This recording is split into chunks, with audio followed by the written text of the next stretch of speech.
All right. Looks like we are up and running. What I'm going to do now is make sure all of my audio setup stuff is good to go. And then we will switch layouts and jump into today's jam stream.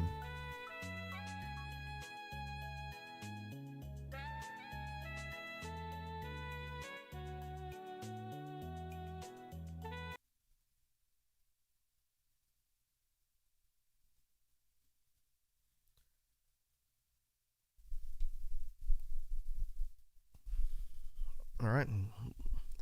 Let's see. Set my mic right there.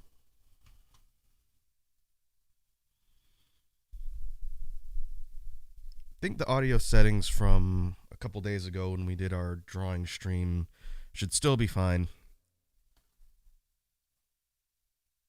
Let me adjust some of the things with dynamics and EQ just to make sure we're not hitting red. I'll do some real quick sound checks to make sure the levels are okay. And as people file in, and get some feedback from the chat and make sure everything sounds okay. So let's see, put dynamics there.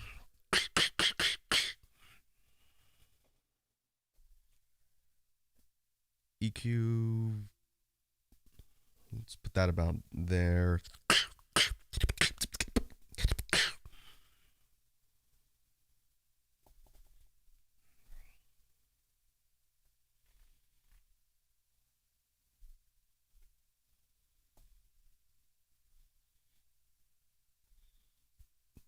Checking reverb.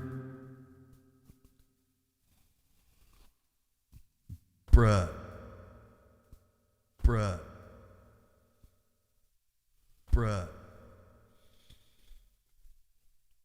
All right. I think the settings are good. We can always tweak them on the fly as people come and go. So for today's jam stream, I wanted to continue some of the discussion from our last session, which would have been, I think, a couple weeks ago. And the way we'll sort of break down everything today is going to follow a similar format as we've done in the past. I'll start by doing some kind of basic warm-ups and some drills and pattern stuff just so that I can get my mouth and mouth-related muscles warmed up and good to go. And then we'll segue from that into some discussion about beatbox sound technique and sound theory. But that'll primarily be focused around the idea of exploring technicality some more. Very similar to what we talked about last time with the techniques and things involved with what most consider the basics of technicality and beatboxing. We'll do sort of a status check on the things that I've been working on, and I'll probably have to pull up my sound list for this one just to make sure I don't miss any specific topics, but we'll go through some additional or alternate types of techniques in the realm of technicality, just so that in addition to what we've talked about so far with things like the TKKs, TKPs, and all that, there'll be some additional sound sets that I've been working on that can be additional tools for people who might be interested in kind of drilling technicality. So it'll be kind of a continuation of the discussion, and then we can revisit some previous topics and just sort of see where everything goes. And then once we get through all that, depending on how long the whole sound theory discussion takes, the latter part of the stream will be returning back to BGM ideas with the loop station. And I was thinking about revisiting the track we were working on before, but depending on how I feel, we might just launch into something new and see if we can come up with some new ideas for BGM tracks.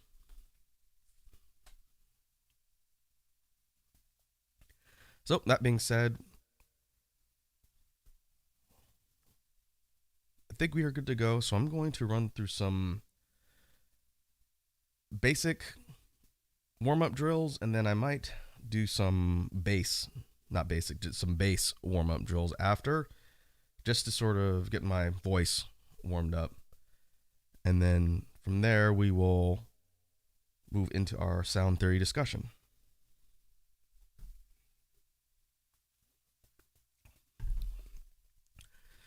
So let's see, for basic sound sets, maybe we can do something a little more hip-hop-ish sounding. So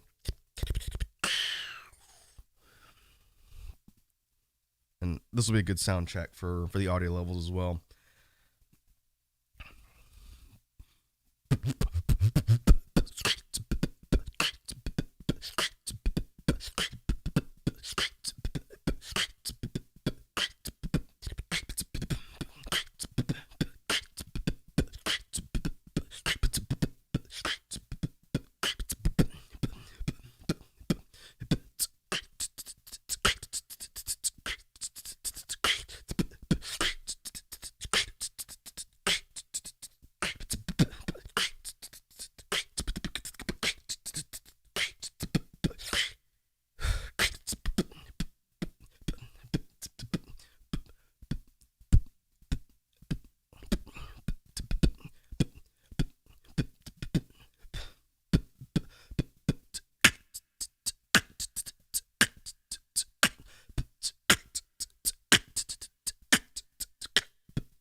All right, I'm going to work on a couple of real quick patterns with kind of more lip-based sounds, including lip oscillation / lip bass, because I'm going to need to kind of warm up the rest of my face muscles in order to do the rest of the snares and instruments that we normally do. So let's see.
All right. I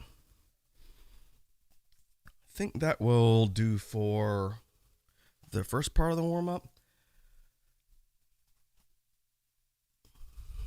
I think one of the challenges toward whenever I do these Beatbox Jam streams is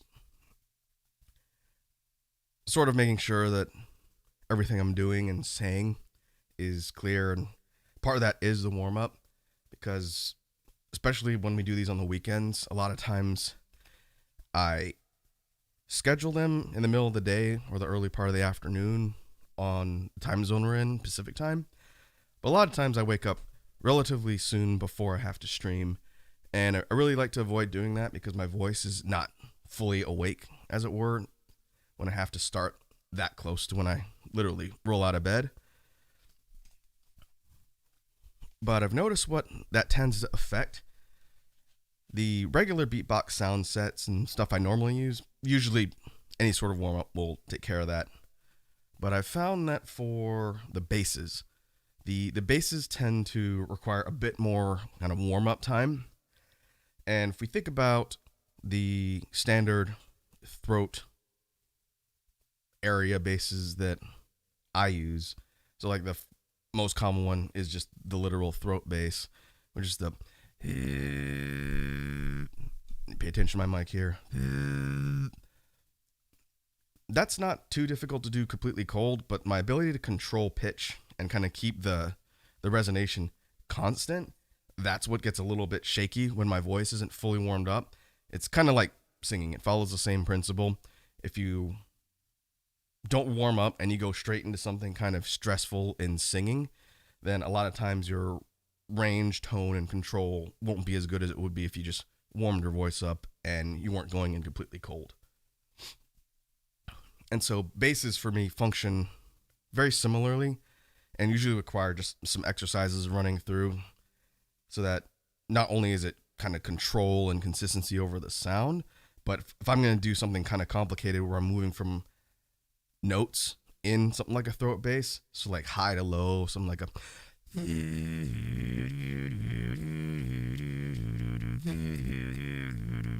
and moving around in that register, that's going to be much more difficult if I'm completely cold. And that's just running through some exercises and just not pushing it too hard until sort of the vocal cords are warmed up. And it functions similarly for the lower register things like vibration bass. So if I were to take my throat bass from where it's at normally and then just drop it down in register to where I do vibration bass, that also kind of needs some warm up because it's a little bit more intensive. So let's see, if we think of my vibration bass, about there.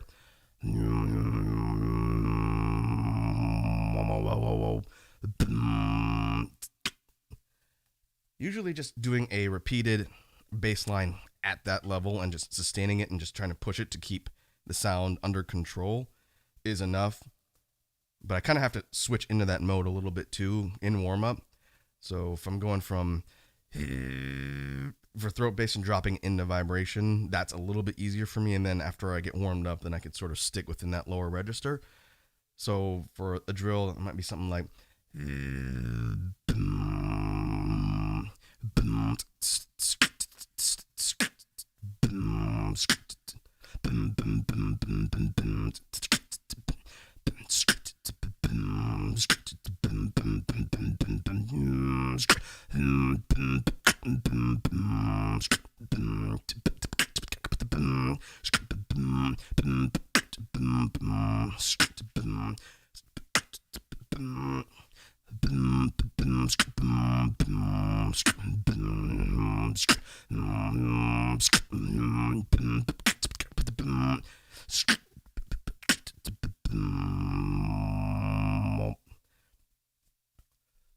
And after running through drills similar to that, just kind of in repetition, then it gets a lot easier to drop down into that lower register and sustain the like.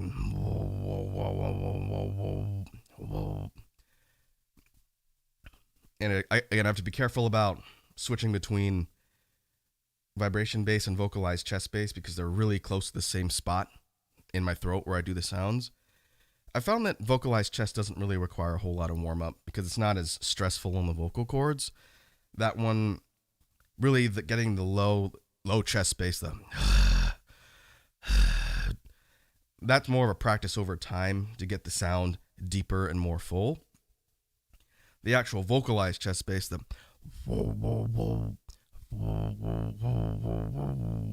I found that doesn't really require a ton of warm up. I can usually do that one fairly decently cold, and then the more I get warmed up, the more consistent it gets.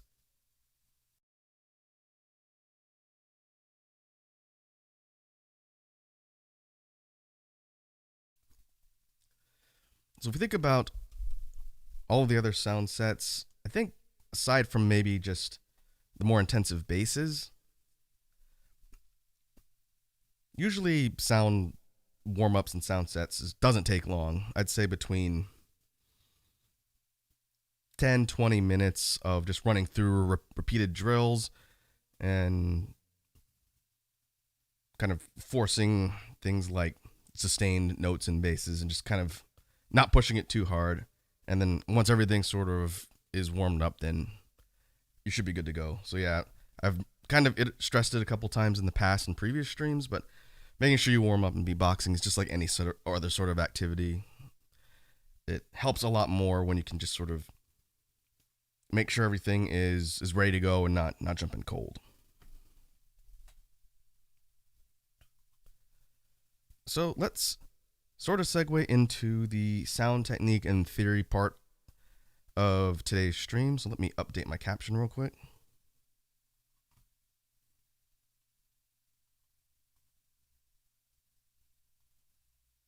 I'm just going to put technicality in here for now. I may put up some written patterns just like we did on the last stream, but for now we'll do it like this.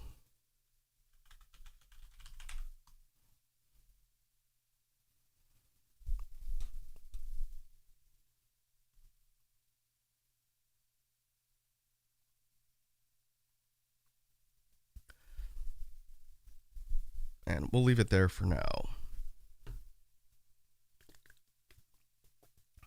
So what did we talk about last time on technicality, the technicality discussion rather? So I broke down some of the basic elements for technique and how to create what we in beatboxing kind of consider sound combos or sound sets. And to recap a little bit from that discussion, just in case newer folks might be looking at this later, the idea of technicality doesn't mean speed patterns, or it's not synonymous with speed patterns. A lot of what technicality becomes is variations on speed patterns, but in concept, the whole idea of technicality in beatboxing is just combining sound sets together to create chains or combos that you can use to repeat and fill in parts of your beats that you're creating in order to create sound variety and sort of mix up what's in between your sound sets. So the one that we've talked about a lot on streams here is the whole idea of TKK. And that was the one we spent a bit of time discussing before, and is going to be sort of like my status sound check for one of the developing things that I've been working on. But to recap from before, the TKK is the T-hat, K sound, from me, my K sound's outwards, and then rim shot, which is the, and the chain is just the, and can be used between beats sounds as a triplet, and that's usually the way it functions in concept. So we'll just a real quick demo. Once again, to recap the conversation, you might use it in something like a drum and bass-ish pattern, and I'll do it a little bit slower and kind of demonstrate how the slotting in of that triplet sound set works. So if you had something like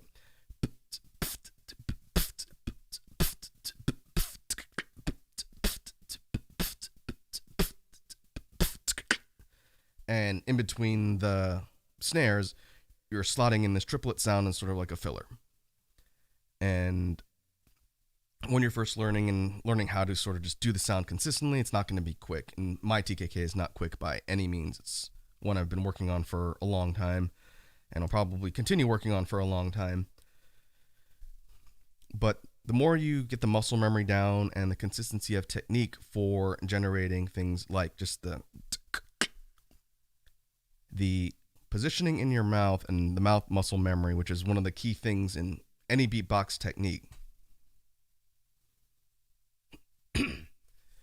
it allows you to do the sound without sort of resetting your mouth position, and that's part of the muscle memory which allows you to do it quicker and back to back. And the real crazy speed patterns and things with technicality you see from the pros out in the scene all involve mastery over that sound set, so that they don't even have to think about it. They can just string together any sort of sound set that they create, and they can do it quickly and rapidly in succession. So what does that mean for what we've been talking about here? So for me, the technicality speed for TKKs, again, as of this week, and it's been a little bit, I've been practicing it a lot. I don't feel like it's leveled up too much since the last time we talked about it, but it is getting a little bit more consistent and easy to do. So for me, the max speed on TKKs now would be, again, doing it sustained causes it to sort of break up and it gets less clean as my mouth gets tired, but it is getting easier to do. So I'm thinking probably in another 2 months of practice, being able to do a really long sustained rapid TKK is going to be something I can finally do. But for now, if I do it at a moderate speed and not as blazingly fast as I can, then I could do it for longer, and it would sound something like, so it's a little bit slower and a little bit more disjointed, but again, that just comes with practice. And it's a little bit different from like the TKP or KPT roll I demonstrated before, which for me, since that was the sound set I learned first, is the one I can do faster and in more sustained, like a roll. I call it kind of like a TKP or KPT roll, which is a constant sound set, and like the KPT one's the one that sounds like,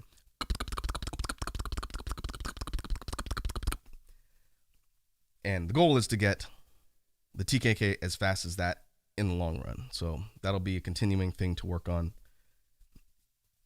But for the continued discussion on technicality for today's jam stream, I wanted to add in some discussion about some additional types of technicality or sound sets that are useful to know, and things that I sort of came up with or put together as I was learning just sound theory and sound sets in beatboxing.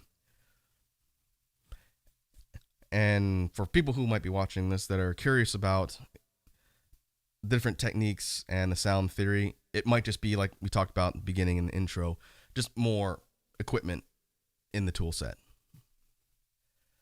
So what do I mean by additional types of things that you can use the same way? I think for all intents and purposes, it's still considered technicality because it's applied the same way as stuff like the TKK or KPT. So one that I've mentioned, I think I talked about this way back, might have been one of the first jam streams we did when we were talking about sound theory and technique, and that's what I consider a triplet pattern with the sucker punch.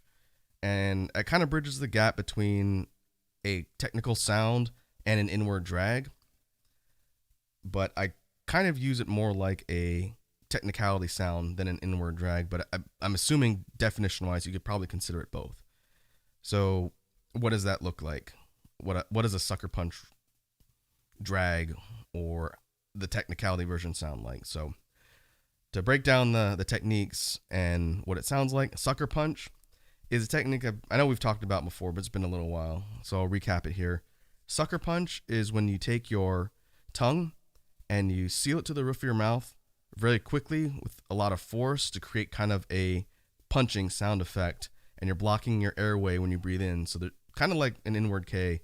You're sealing the airway off, but you're actually hitting your tongue with an impact instead of just sealing it, and you're blocking your airflow. You're not doing anything after that, like moving your tongue to get that pop sound to get the inward K. Instead, for the sucker punch, it's just a cutoff. And so it sounds like...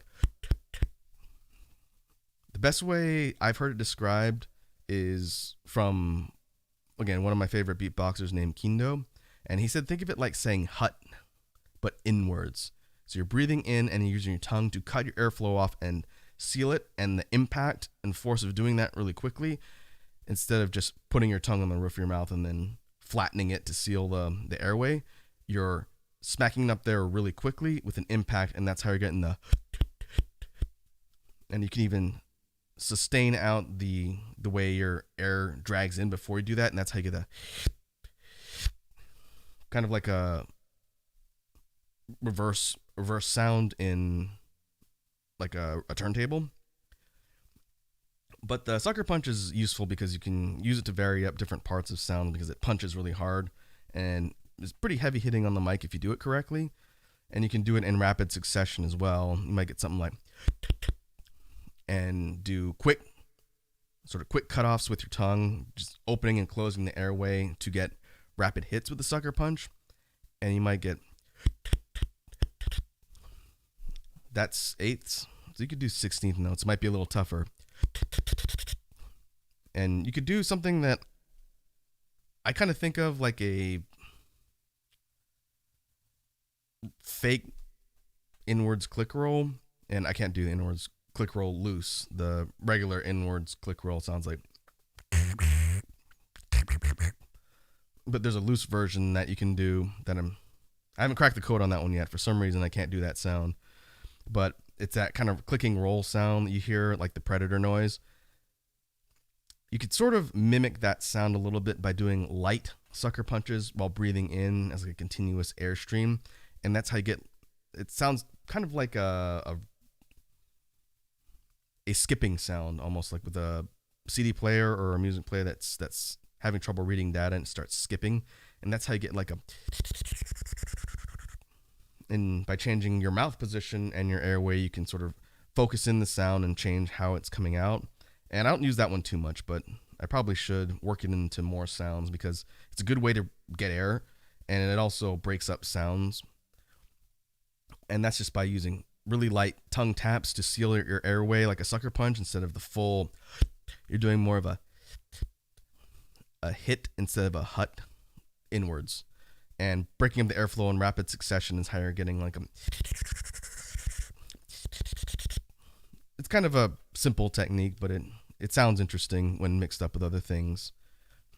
So, taking the idea of a sucker punch, the more forceful, and converting that into what I call a sucker punch drag is, again, I think it's probably considered both an inward drag technically and a potential technicality sound depending on how you use it. So what's the sound set and chain? You take the sucker punch, and then you take a hip. I guess that would be, this is all inwards. And then, let's see. And then you do another sucker punch after that. So it's a triplet sucker punch sound. And the sound set sounds like... Technically, the third one is like a thip inwards. The actual sucker punch sound that you're getting in that set isn't coming from your tongue. It's coming from your lips. If you just seal your lips really quickly and you're cutting off airflow, and this works inwards or outwards, that's how you're getting a...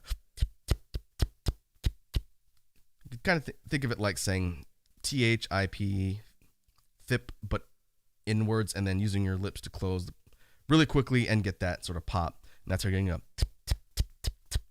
So the sucker punch drag is a sucker punch, a hip, and then like a inwards hip, thip.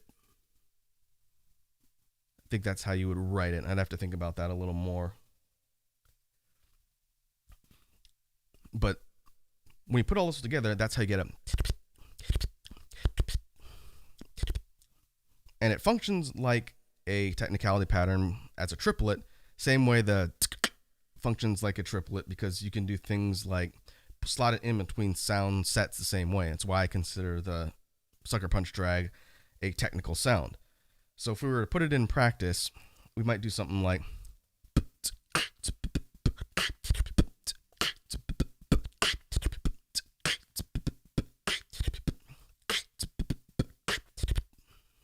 and you have that triplet sound slotted in as a filler in between the different sound sets and the snares in that particular example. And so I've been kind of tweaking how I use the sucker punch drag in technicality, because as a regular triplet sound set, it's somewhat versatile and you can do things with it. But kind of like you do rolls with TKKs or any sort of technicality sound, you get that sustained pattern of sounds back to back in a chain. You can do the same thing with the sucker punch drag, which is what I've been trying to sort of refine and tweak when it comes to how the sound's applied.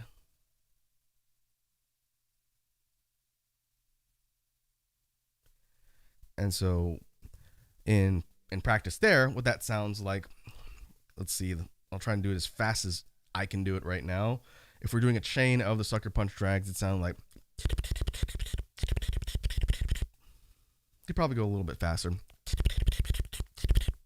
Gets a little bit unclean. That's what I've been kind of practicing and working on. But if we think of it like a roll, again, a back-to-back chain,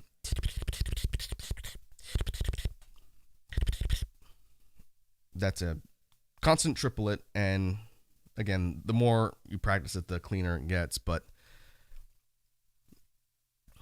it's kind of an interesting variation on the idea of a lot of the more sharp sounding technicality sounds, things like your rim shot based things with TKK. The sounds a lot more sharp when it's hitting, so when you're chaining that one, it sounds like a really sharp roll, and that's how you're getting the. For the inward drag roll, and that's what I call it, just in my notation, so I remember what the different sound sets are if I have to refer to it later. There's a couple different slight tweaks that I've come up with based on how you're applying the idea of chaining the sound back to back. And the first one I did was just the triplets, right? 1 2 3 1 2 3 1 2 3 1 2 3 back to back to back, and applying that in between beats for a sustained note. The other version that I think I talked about before, I honestly don't remember because it's been so long, is a four note or 4 sound chain that changes the way that sucker punch drag sounds in application. So if the is the triplet, instead of going 1 2 3, you'd be going for 4 sounds, and you're just repeating one of the inward hips with fips one more time, and applying that in a chain sounds slightly different because there's 4 sounds instead of 3. So for a 4 note sucker punch roll, drag roll, essentially, it would sound like,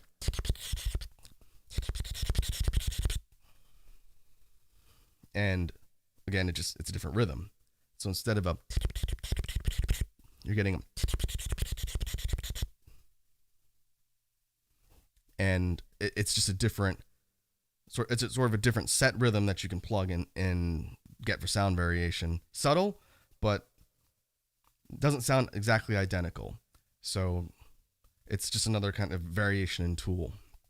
Oh, hey, Wazzy's here. Wazzy says, this is going to sound stupid, but is beatboxing more lip or tongue? That's not a stupid question. That's actually a really good question when it comes to technique and sound theory. So the short answer is beatboxing is not more one muscle set or part of mouth anatomy than another. Beatboxing encompasses all parts of your mouth and technically your face too, in how sounds are constructed. And the parts that it focuses on kind of depends on which sounds you're looking at. And the reason why I say that is because there are sounds that are very lip based and or almost 100% lip based. Things like lip oscillations for a bass, quote unquote, bass sound. And that's just by creating like horse lips, they call it, where you just go, breathe out through your mouth and let your lips flap. Anyone can do that, right? Relatively simple. Well, lip oscillations take that sound, that's the you're blowing out, and you tighten the corners of your mouth to control the sound and force it through the middle of your lips. And it goes from that loose, flappy sound to a little bit subtle, but again, if you think of the regular horse lips version, just a kind of uncontrolled flappy noise, to a more tight lip oscillation. That's how you get.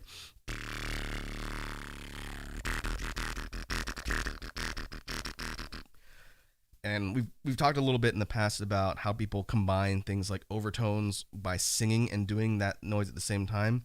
So instead of doing a regular lip oscillation, that's just a.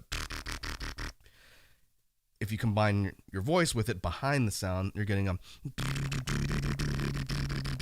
And you can do things like overtones and octaving with the sound, since your lips are creating one note essentially with that controlled oscillation, and you're layering on like a harmonizing or another note with your voice behind it.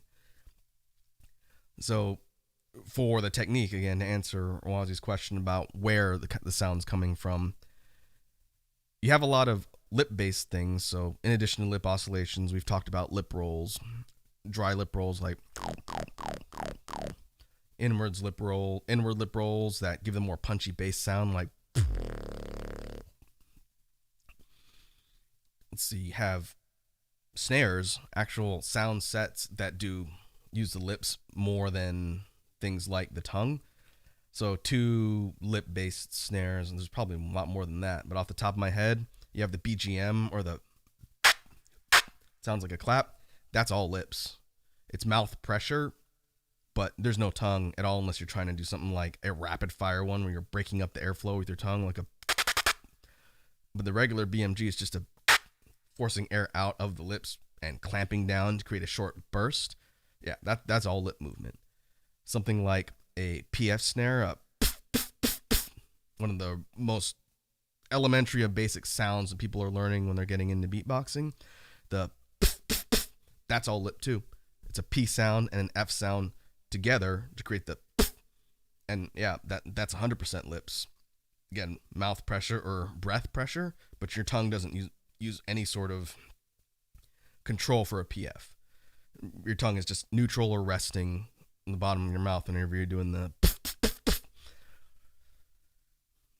For, let's see, the idea of using tongue-based sounds, again,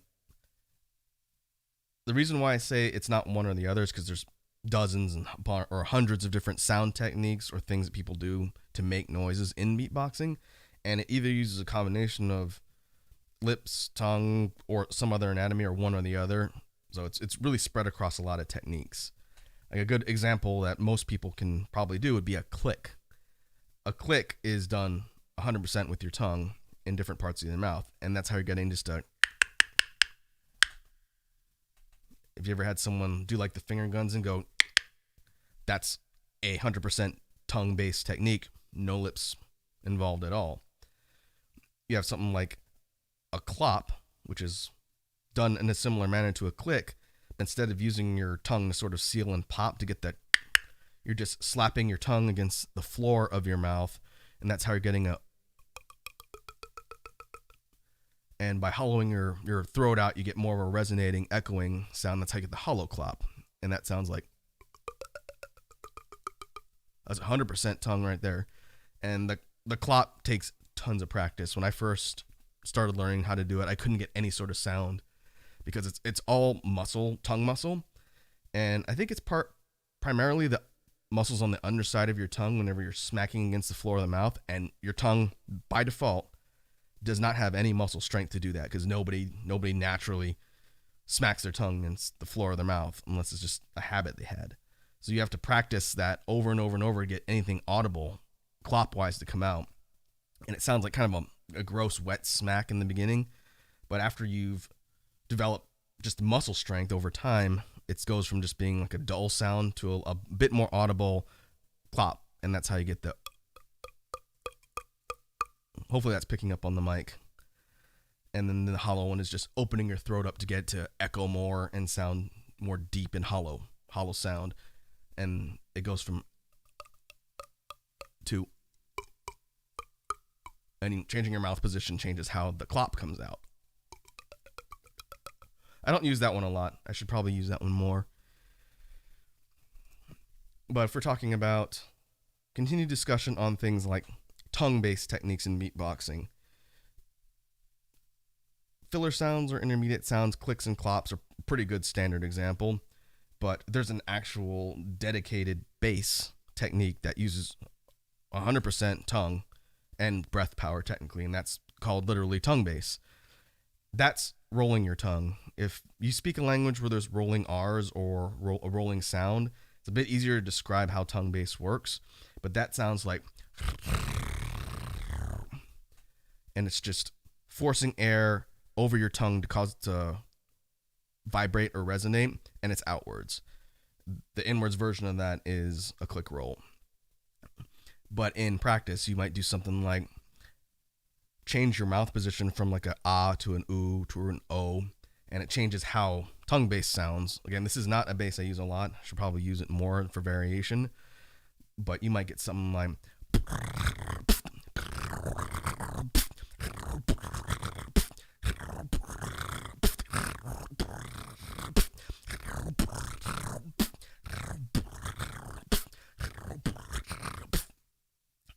kind of similar to the Transformer sound.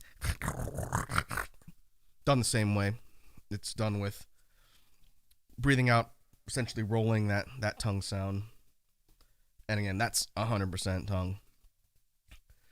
So if we talk about different parts of the mouth, again, which spurred the whole discussion, it really just depends on what sounds you're doing, where they come from, and what parts of the mouth anatomy they use.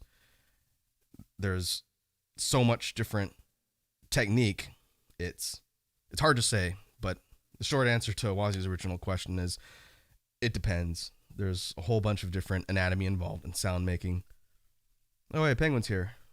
Penguin says, "Hi Raku, I'm currently at work and came to say hi." What's going on, Penguin? Welcome to the Jam stream. We are talking about sound theory and technique.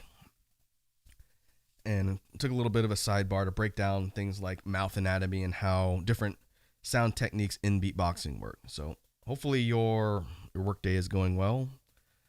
I know we're getting ever closer to the holidays, so hopefully you're managing to stay sane and it's not too crazy at your job.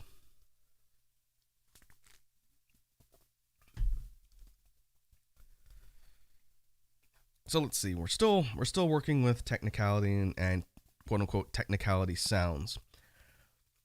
So we talked about the sucker punch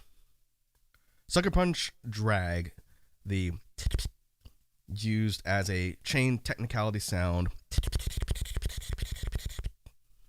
Oh, and it looks like we got ourselves another porn bot. The second one today. You are out of here.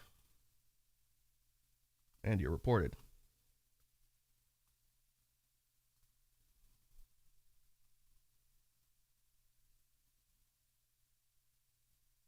Begone bot. Let's see. Is that a different one? Let's do this.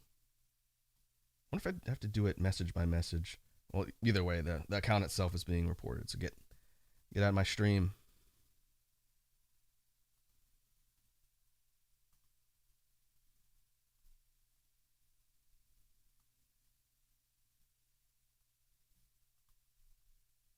One sec here.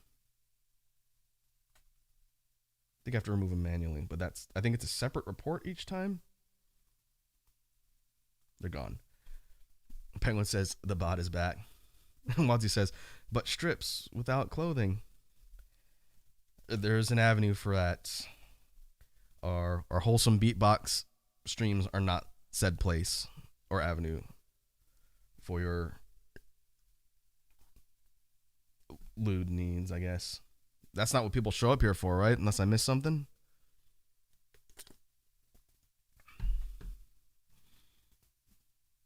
That's funny. There was another one earlier that was posting some shady stuff that I just removed. But we should be good now.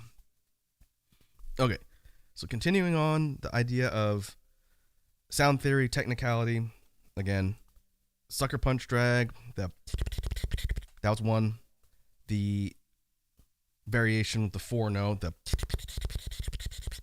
Talked about that one.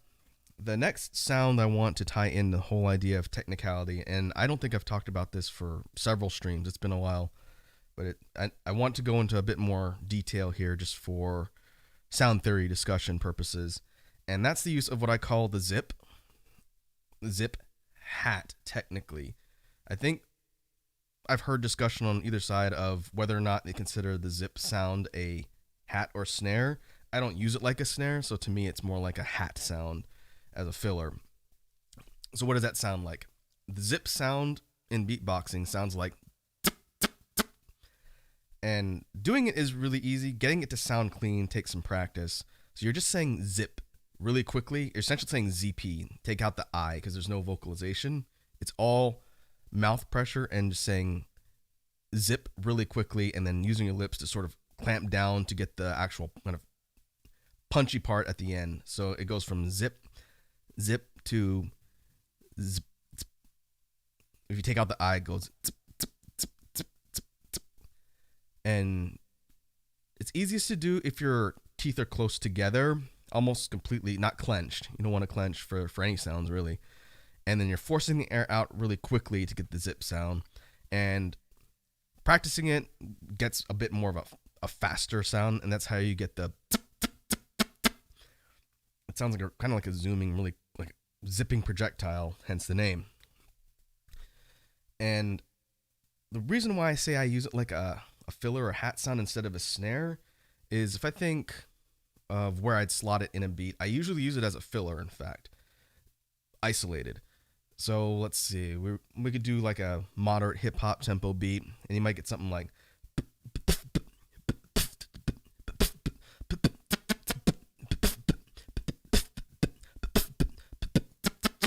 and it's, 3 zip sounds in rapid succession, and you could do them closer together too, instead of just you could do and sort of make it more rapid. Again, this is not something I invented in beatboxing. It's just a sound I don't hear very much. And I was watching one of Kindo's tutorials, and he included the zip in one of his breakdowns of patterns and sounds to use. That's why I know other people are aware of it. I just don't hear it commonly used at all, which is, it's probably just not that readily popular of a sound. But in experimenting with the function for the zip, it slots into a lot of things really well because of its mouth position. And this does go back to Awazi's point earlier about what parts of mouth anatomy you use for sounds. A lot of beatboxing is kind of, I hate to use a buzzword, but it's synergy with mouth position, muscle position, and efficiently moving between sounds effectively because they're close together, they're done similarly. And this is what I don't think I've talked about a ton. So for the zip, when you finish making the zip sound, your lips are close together. In fact, they're closed. That's how you get the that short burst of air cutting off, and you get the well, that closed mouth position is the same lip position for the BGM or spit snare. And so if you think about sound combos, it's 2 positions that are close together, so it makes sense to be able to do the sounds back to back because you're not having to readjust your mouth position. And so you might get a beat that sounds like,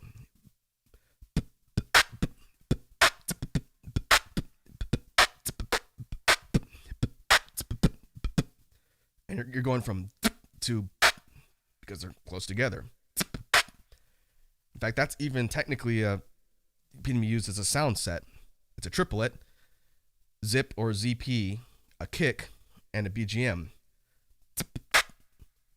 And maybe you want to put that as a slottable thing in a beat. You could. It's a little bit tougher to do because the positioning is unusual, but it's all close together. So you could do something like kind of a more irregular triplet pattern, but you could do it that way. But I found that because the zip sound doesn't take any lung power, it's just mouth pressure that you're expelling outwards to get the you can do it in things that require a lot of speed.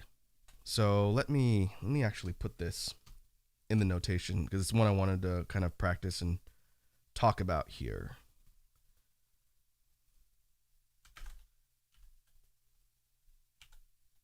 Go ZPK. Or let's see. Maybe it's ZPBK. Let me write it that way and I can fix it if it makes sense.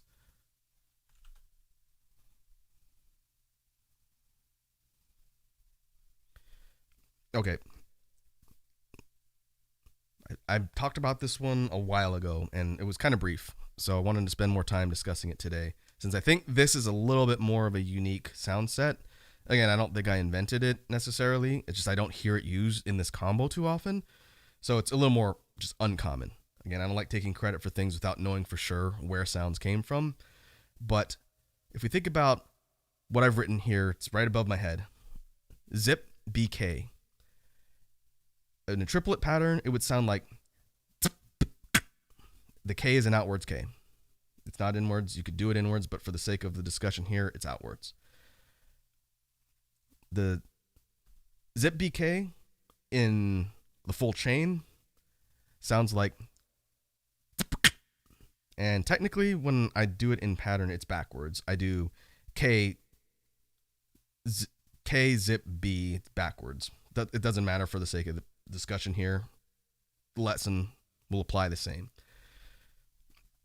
And when I worked out an interesting pattern with those three sounds that can function kind of, it sounds almost like a record scratch type noise, but it's slotted in between instruments in beats the same way as other Technicality.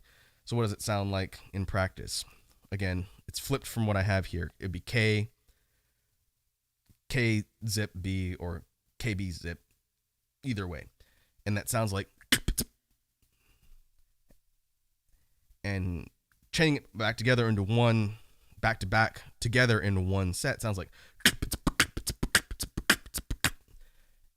and again, sounds kind of like you're scratching on a record. So if we think about how it would fit into probably hip hop beats, makes the most sense. We could do something like,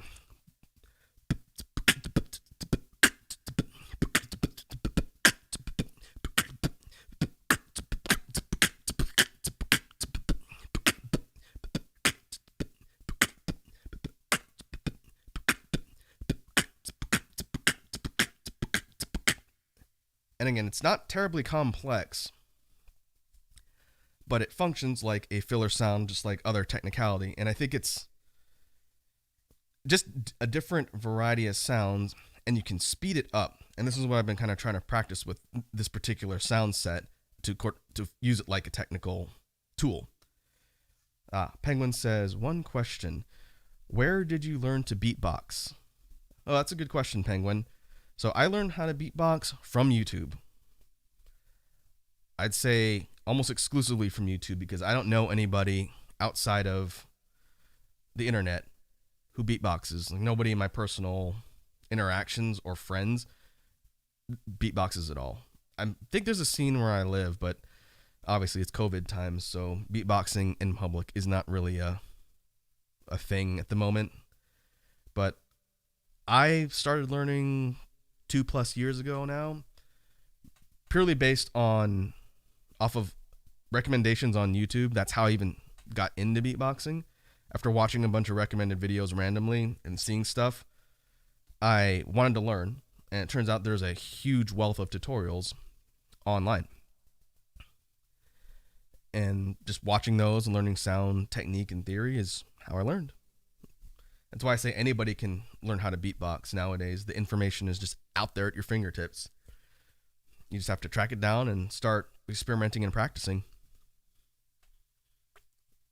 A good question. Okay, so going back to this zip-based technicality pattern.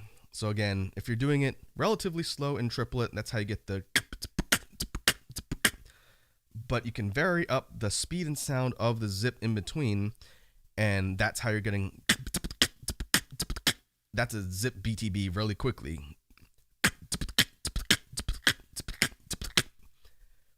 And then again, functioning like a technicality pattern is just another way to vary up the fillers in between different parts of the beat. And so I think it's really interesting because, again, it's just not commonly heard. So I want to explore the idea of working in the zip sound into other things. You guys will hear me do that in beats a lot. So I wanted to talk a little bit about where that comes from and then how I'm applying it.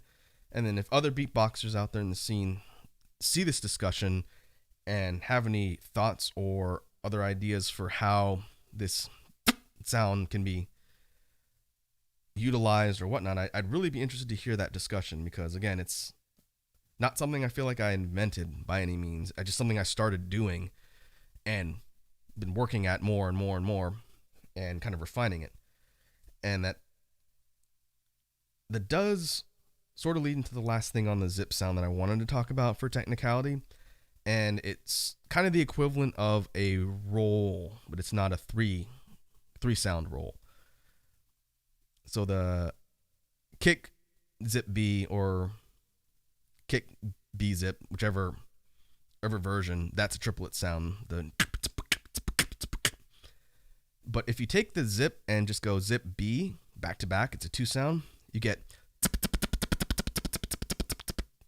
and it functions like a rolling filler. It's not quite as complex as something like a TKK, but it can fill that sound set the same way, which is kind of interesting. And I've done this on a few patterns before, but I haven't really talked about it. So let's see, how would we apply it?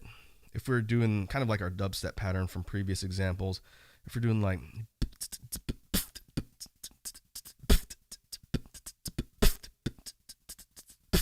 and then we add in a zip B roll or a zip B line of sounds, you might get,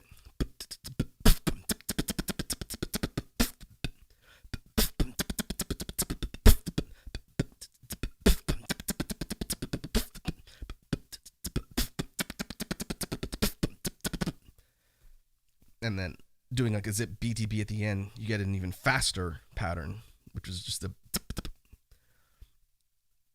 And that one I'm also working into some ideas for patterns as well. I think the one I was playing around with uses that zip BTB in a outwards K. So it'd be like zip, standalone zip, zip BTB. Technically a 1 and 4 sound. Yeah. Okay. Sorry, I had to think about that for a sec.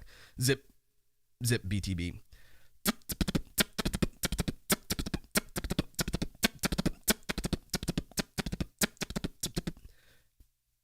So that's just another example of fitting together the zip sound and other instruments in the sound set to create. Again, I consider it kind of like a technicality application. I'd have to consult the pros about where they think that actually falls. But I'm curious to see what else we can do with that. So I will continue to kind of build off of the sound theory and let you guys know when we do these Beatbox Jam streams what I come up with. All right, let's see. I think I will take. I'll leave it up there. I'll leave the pattern up there in case anybody else is curious about what I was talking about earlier. Penguin says, "Gotta get back to work. Had fun watching and talking." All right, Penguin. I hope the rest of your workday goes well. I'd say don't work too hard, but having done your job before, I know that's pretty difficult, but hopefully it's chill. So take it easy, and thanks for stopping by as usual.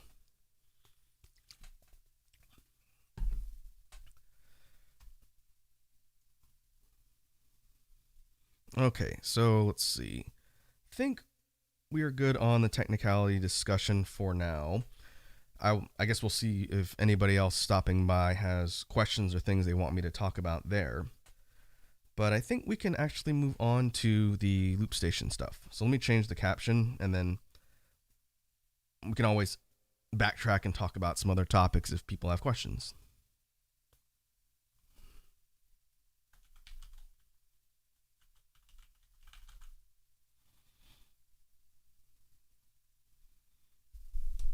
All right, so BGM, loop station. Let me double check my settings here. Bruh. Actually, I had to reassign the bruh button. If we need to take it off of the one-shot track, I can do that.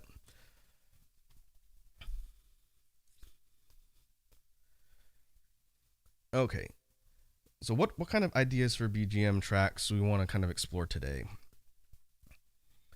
I kind of want to revisit something from way back in the earlier Beatbox Jam streams when we started experimenting around with the loop station and BGM ideas. And I just realized something. I need to take the bruh button off because it's gonna mess with the BPM. That's fine. It's not hard to re-record that if I need to. I want to try and experiment around with some techniques and try and do something similar to a synthwave song. Synthwave as a genre is one of my favorites, and it's really neat. If I had a synthesizer hooked up, it'd be much easier, but I think part of the challenge will be taking some of the beatbox sounds and techniques that we know, and then the loop station effects and instruments that we know, and try and create something that is similar or adjacent in sound to something that might be more synthwave-ish. And we can do things like add in synth layers, so that shouldn't be too hard for the high end, but for the low end and the bass, synthwave tends to have that kind of rapid, kind of punchy bass lines to it. So, but I think we can do something similar. We'll just have to experiment around with it a little bit. So let's see. We need to get a rhythm established first. So I'm thinking a mid-tempo one might be a little bit easier to work with as opposed to something that's really fast or really slow, something kind of in the middle. So let's see. I'm thinking a kick, hat, PF snare line for something that's going to be typical of a synthwave song. So maybe something like... In fact, we could probably do it in layers. So we could do the kick and the snare first. And then layer on the hats. That way it's not cutting out when my mouth has to do another sound. So let's see if we can get the basic rhythm recorded, and then start layering it, and we'll see what happens. So let's see. And we can test our levels to make sure the playback isn't too high or too low. So if we go...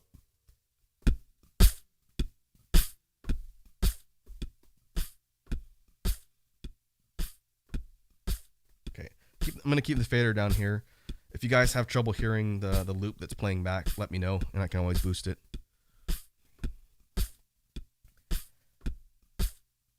Let's see, we'll stop this. I'm going to probably save in iterations here because I don't want to have to re-record everything if I screw up the overdub. So let's see. Let's play this again. Now I'm going to try and add just a on the same track. I'm not going to do a separate track just for hats on this one.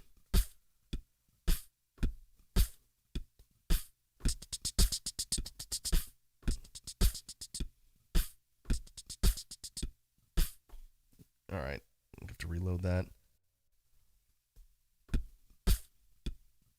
In fact, I need to scoot this up so I can see the actual measure on the loop because it was cut short just a little bit.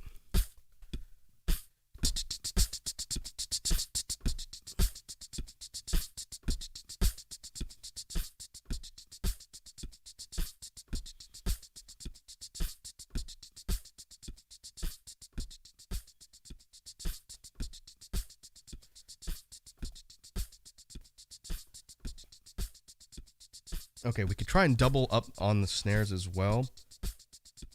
That's going to be two snare count in one looping track, essentially. Or we could do something that I think is also a technique we've experimented before, and we can double up more sounds than just the snare. We'd have to do them individually. We could add a sort of bass boosted kick underneath the one that we've got now, and we could do that with just like a throat kick, like a, and put guitar to bass on it to get like a real kind of punchy additional one, and then layer it underneath the kick that we've got. Let's see. Let's just save this. I don't know if I'm gonna be able to do that without screwing it up, so I'm gonna save my work. Let's see. Go over to guitar to bass and try it.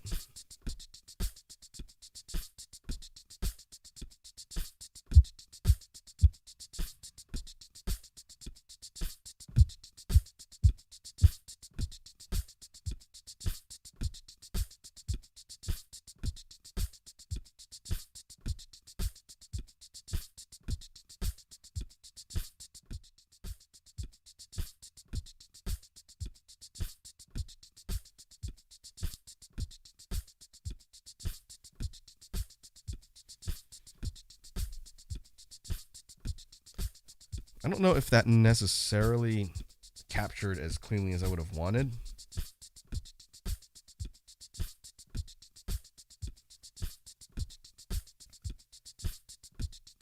I think I'll leave it there for now. I can always fix it later. But it does give a bit more punch to the kick, which is why I did that. Now for the doubling up on the snares, we could add a case snare on top of the PF. I gotta be careful not to have them competing though. So let's see. We try that.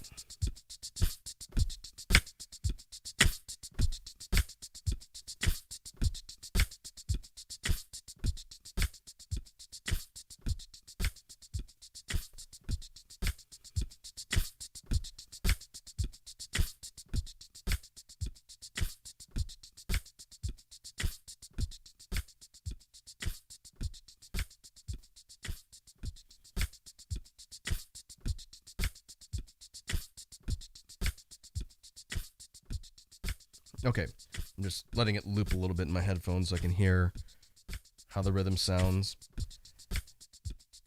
Now for bass line. This one I want to experiment a little bit with because, again, synthwave bass line, it sounds, again, hence the name, very kind of synthetic, and that you get that driving kind of punchy bass line. I really want to see if I can duplicate something like that. And I think I might need to go guitar to bass with one of the other distortion effects here on the loop. I just don't know which one necessarily sound the most similar, so we might have to just experiment a little bit.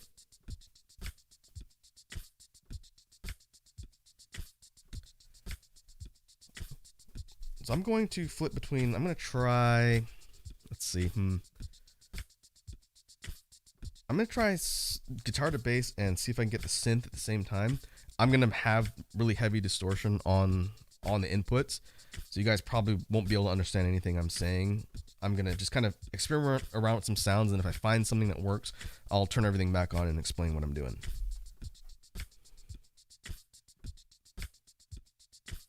We'll do guitar to bass first.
Okay, what I'm realizing is I can't have guitar to bass and some of the more distorted filters like granular delay on at the same time, which we already knew that was the case, but I may have to try a different combination. So let me see what else I can do here.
All right, I'm going to turn all the effects off.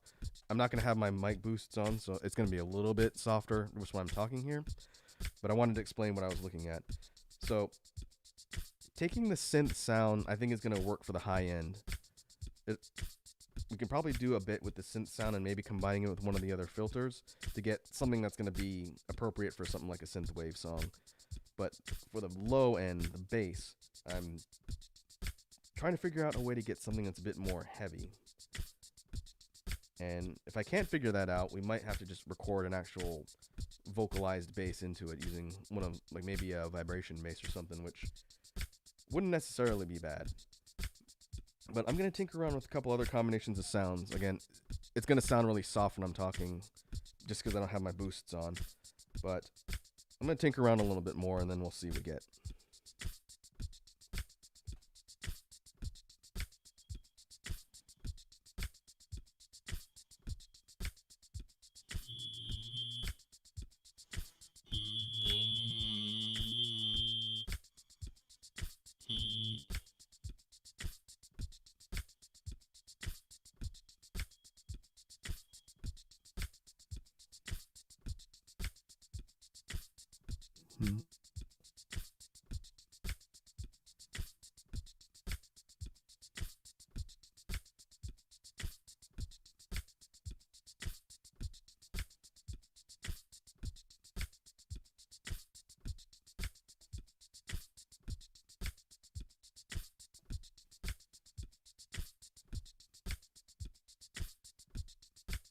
Test.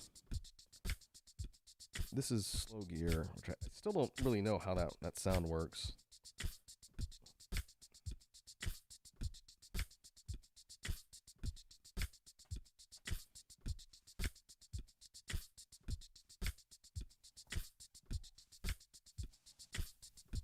Okay, let me turn on boosts again.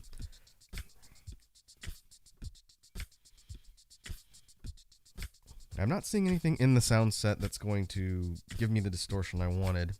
So what I wanted to do, and I'll just do an example with an actual vocalized bass, I wanted to get that kind of choppy, punchy sound that you hear on a lot of synthwave bass lines, something like a, and I mean I could just do that, but I wanted to see how I could have created that using the sounds in the loop and duplicating that. So I'm sure there's a way to do it effectively. I just haven't found it yet. So instead, maybe what we can do is actually record the bass line on its own track and have it loop for now, and then just move on and see what we can kind of pair using the synth functions and other things. Let's see, is there any other type of effect we want to put on it?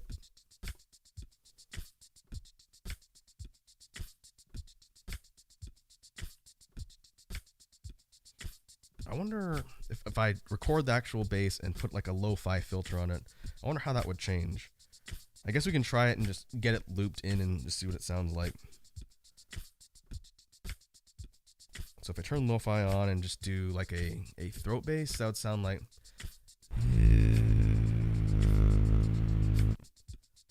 You get that kind of fuzzy distortion on it. Let's see, we could try turning it down.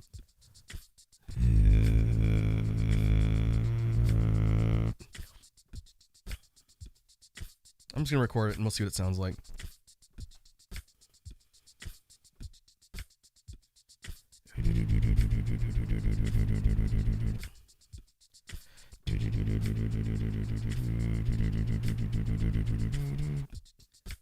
Of course, now I got to think about what my bass line actually is going to sound like. I hadn't even thought about that.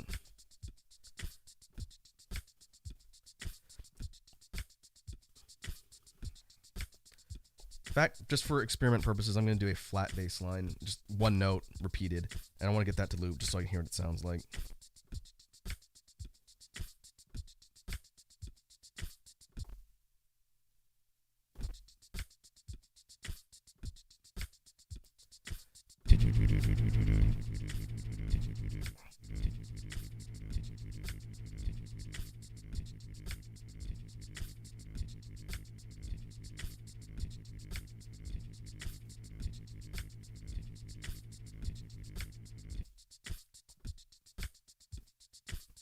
And try and get that to loop a little more cleanly.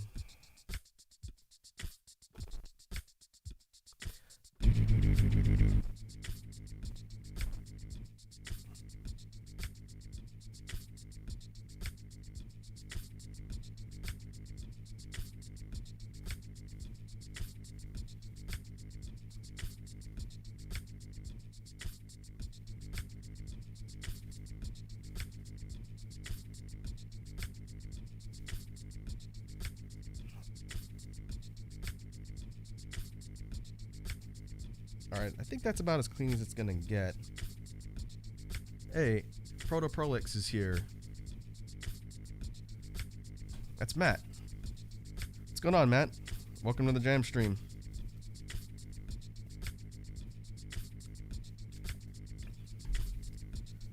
I am trying to create a synthwave-esque sound or song for BGM tracks here, and I'm messing around with some bass presets.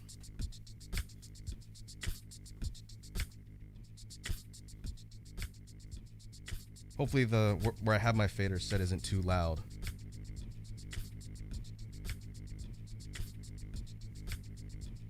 Matt says, not much, just chilling while waiting in queue for FF14. I know a lot of people that are spending quite a bit of time in FF14 this weekend. It is quite the anticipated event from what I've heard, and it sounds pretty huge, so hopefully that's going well. I don't play FF14, but again, I got friends who do, and they've been talking about that expansion stuff that came out, and they told me not to expect to hear from them for a while once it dropped, so that's funny.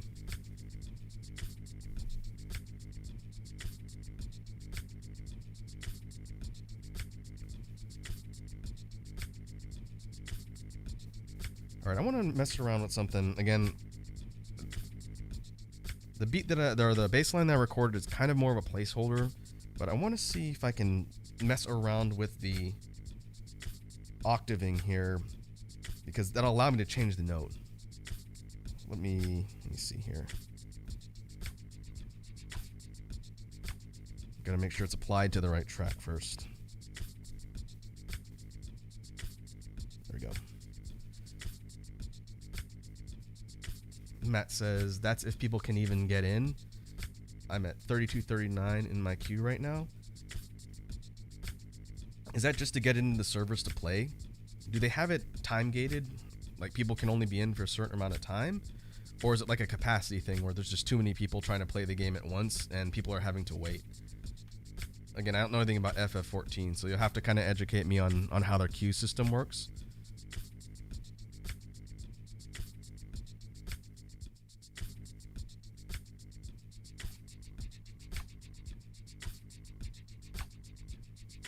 Okay, it's not octave. Maybe it's transpose I need in order to move upwards and downwards.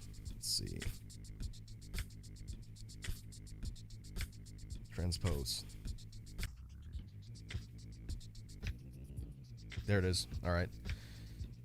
Matt says, actually had a question for you. Who's your beatboxing inspiration? That's a very good question.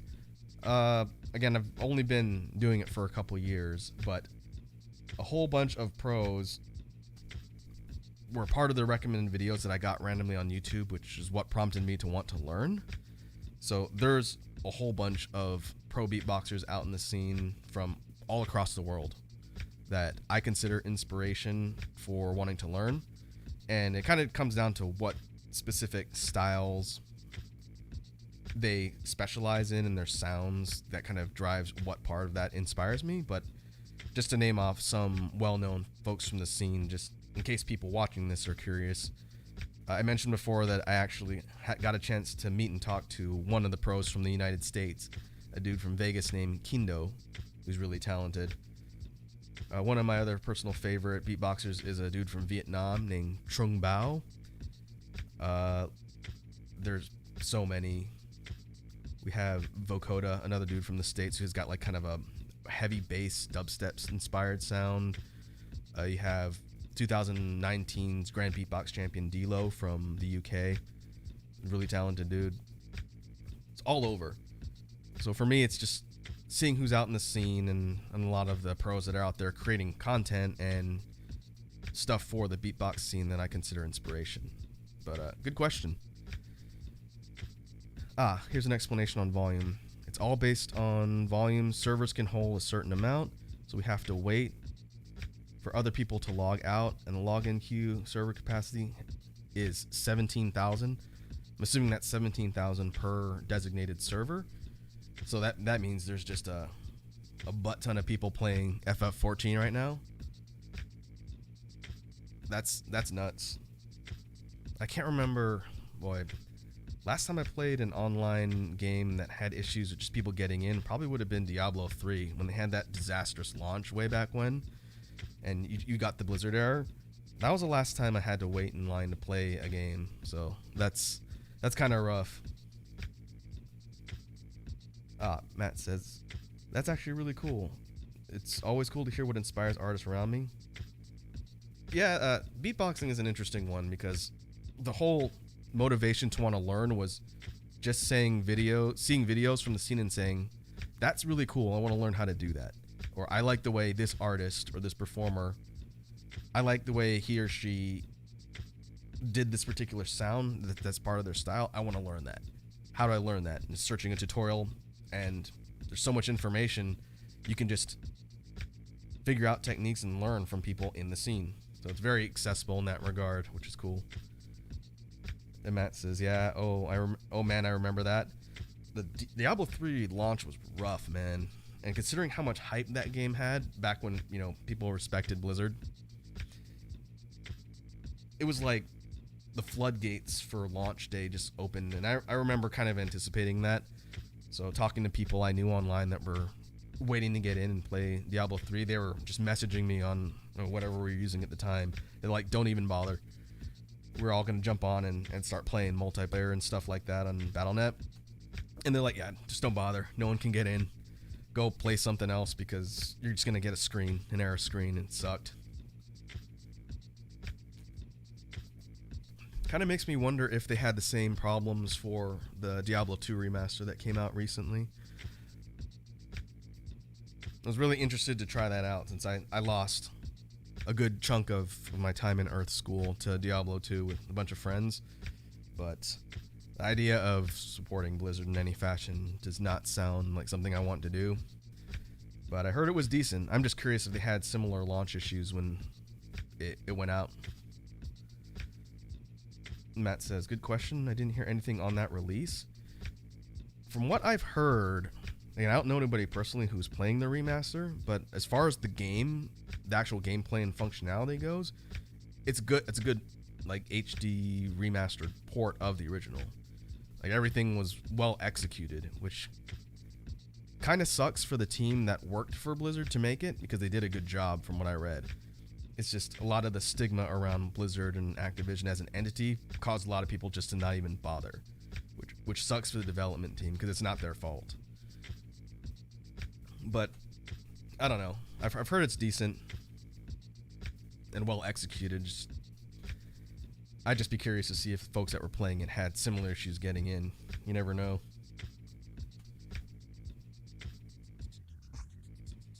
Alright.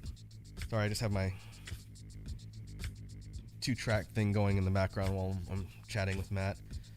So if we take transpose as a track level effect, what I was trying to do is figure out how I can mess with things like the note of the bass line. And transpose lets you do that. I have it at 50% right now. If I up the volume on the fader for the bass and I just turn the knob more towards the right to apply the transpose effect, then I can raise the note, essentially.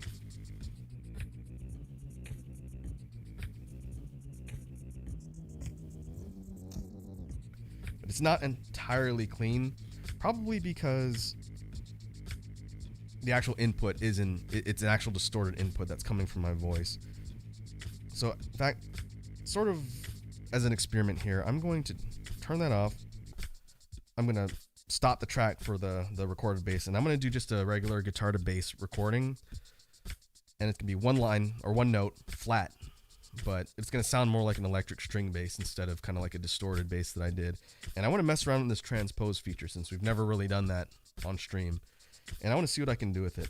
So I'm going to record another bass line on a different track and then play around with that command, and we'll see what it does.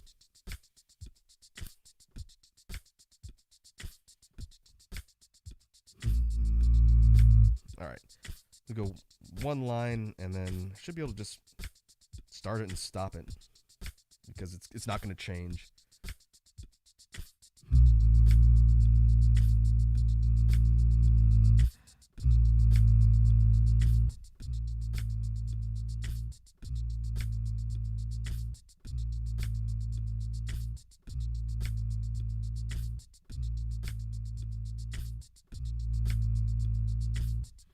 The real question is if I have it just run. I wanted it to be sustained and not starting and stopping.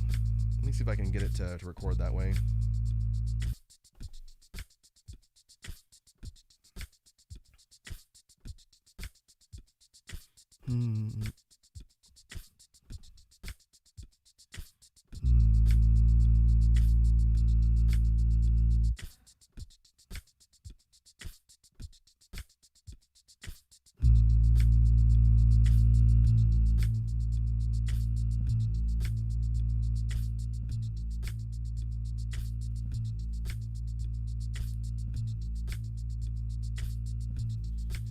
That's better. It's not completely sustained all the way through, but that's fine for the sake of experimenting with this instrument effect. We'll be able to do it fine. So let's see. I'm going to turn transpose on and mess around with the actual tone. And actually, I'm going to only have it applied to the bass line. It won't affect the rhythm at all.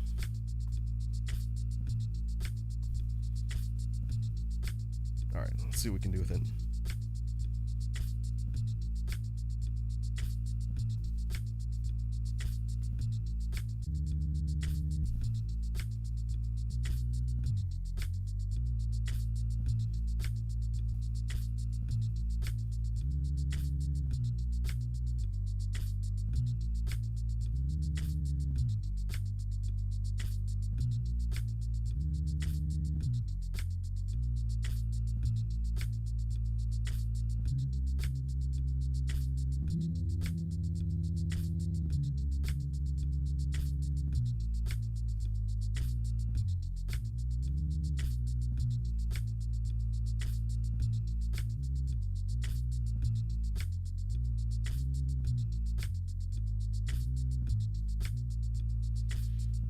Interesting. So I'm having to do it manually, so I have to estimate on the knob here where all of the different changes in step for the actual note happen. But just by moving the input knob around, I can actually just change the way it's transposing the note, which is very interesting. I wonder what the other settings affect. If I can make it cleaner, let's try.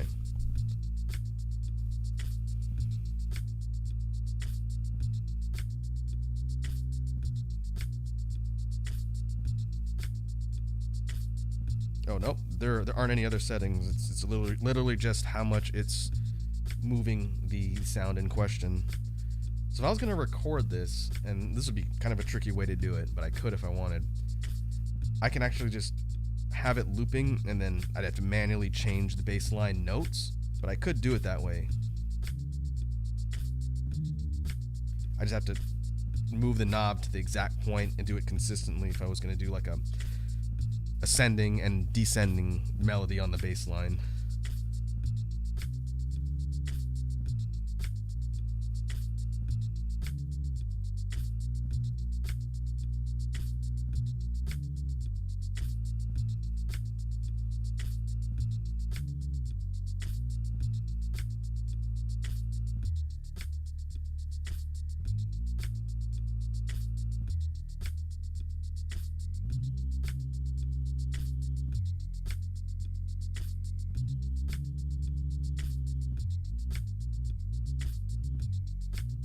If I was going to go back and forth between a couple different notes and kind of alternate, then I'd do the same thing, and but I have to be moving the knob to and from the same position, otherwise the note would be slightly off.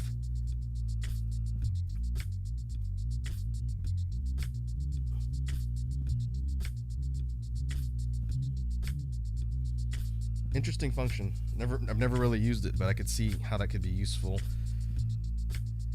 Especially on something like a synth line, something that's a little bit higher, like a note progression.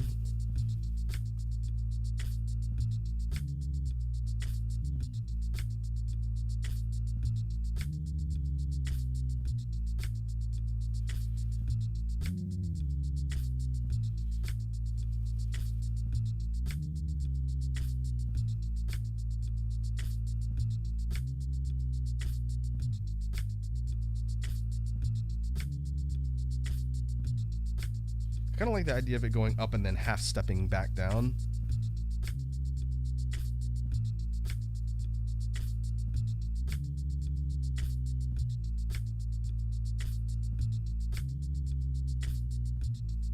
Not entirely clean. Interesting though. Of course, it doesn't really sound very synth wavy, but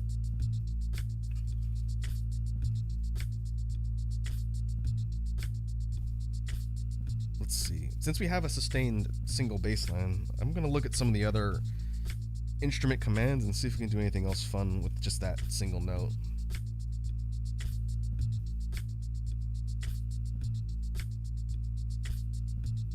Oh, pitch bend. I haven't used pitch bend before.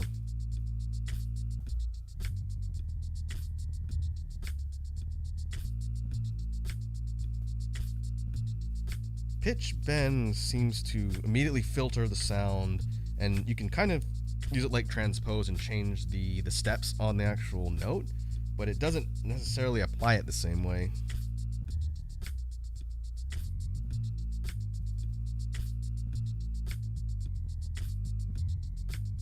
Instead, it functions kind of like a whammy bar or like a wah bar on a synthesizer, but it filters it way down, and I'm not exactly sure why it does that.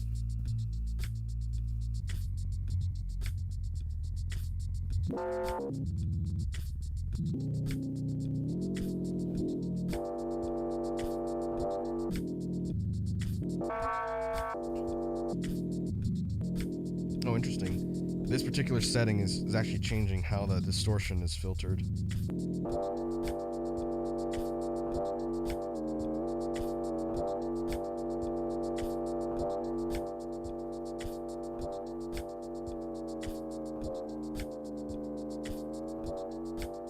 And this setting is the actual bending. If you were hitting like the distortion bar up and down, this is changing how much it's actually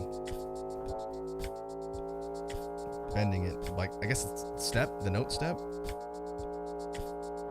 Huh.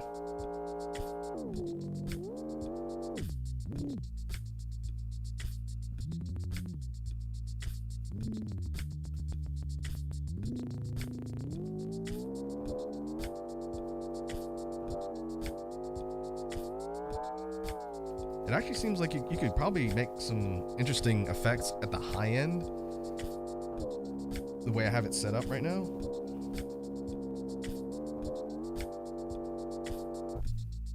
Interesting. If we were to just turn it on at 50%,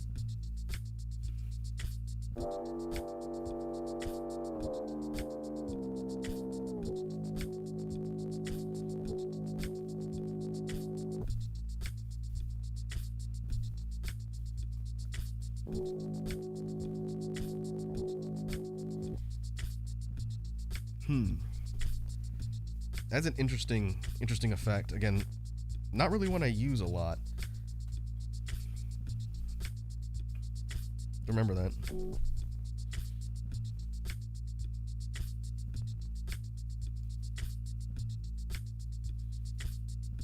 Now for the beat here, I actually think I like the sustained note bass line. It's very simple, and again, it's not very synth-wavy, which we may be sort of moving away from that type of sound for now, which is fine. But one thing we could do is structure how we would do a drop.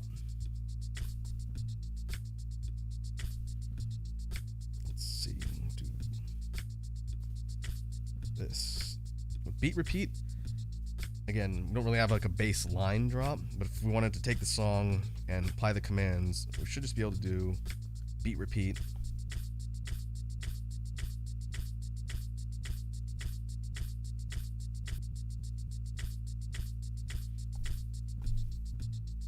Oh, there we go.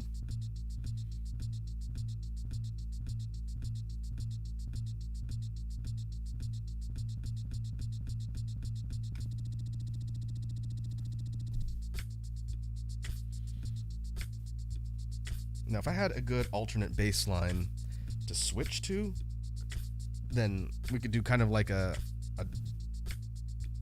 two-styled song where you have something simple and then drop, and then after it drops, it comes out of it with a different bass line and different distortion. But I don't know if I could do that without switching inputs or recording an alternate bass line.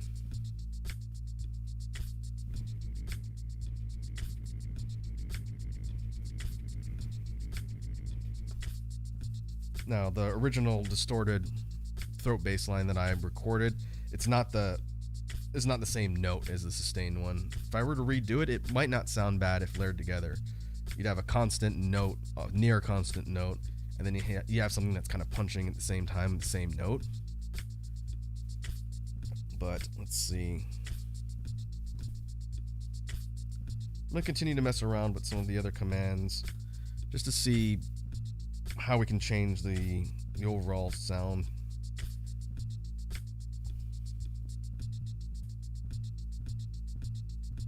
This is beat scatter.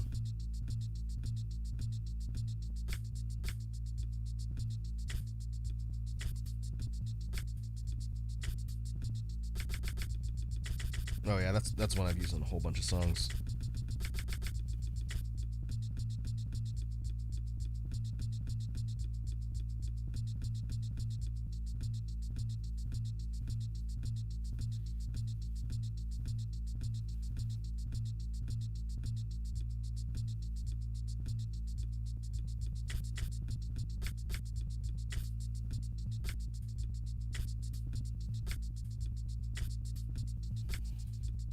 Kind of weird that the different patterns for scatter kind of sound similar, at least when applied at 100%. The pattern 4 sounds very different. That one. Yeah, let's turn that off.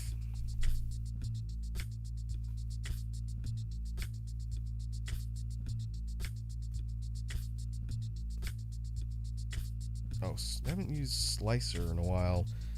That could actually be an interesting way to create that kind of choppy synthwave type bass. In fact, if we recorded one that way, it could probably work.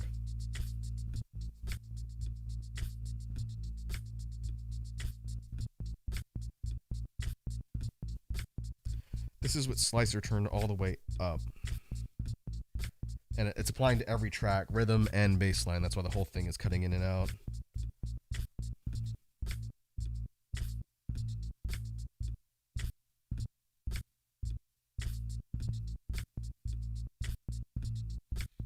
And I forgot there's different patterns for the slicer too. It's not just a one end, two end cut in and out. There's actually a whole bunch.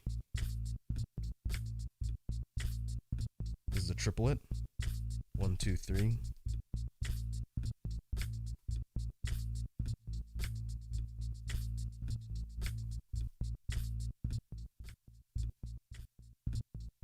This is a 4 count, I think. 1, 2, 3, 4. 1, 2, 3, 4.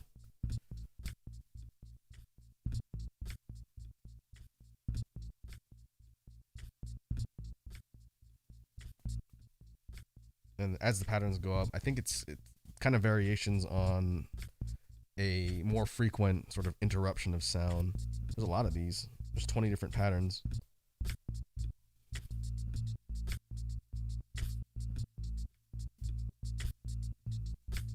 It's almost like a syncopated interruption. Okay. I'm going to try something else since we're experimenting around with sounds here. I'm gonna get rid of that. I'm gonna get rid of the distorted bass line. I'm going to try and see if I can turn on slicer and the guitar to bass at the same time and see if I can get it to record a, I guess, triplet bass with the actual slicer interrupting the input, not the whole track. So let's see.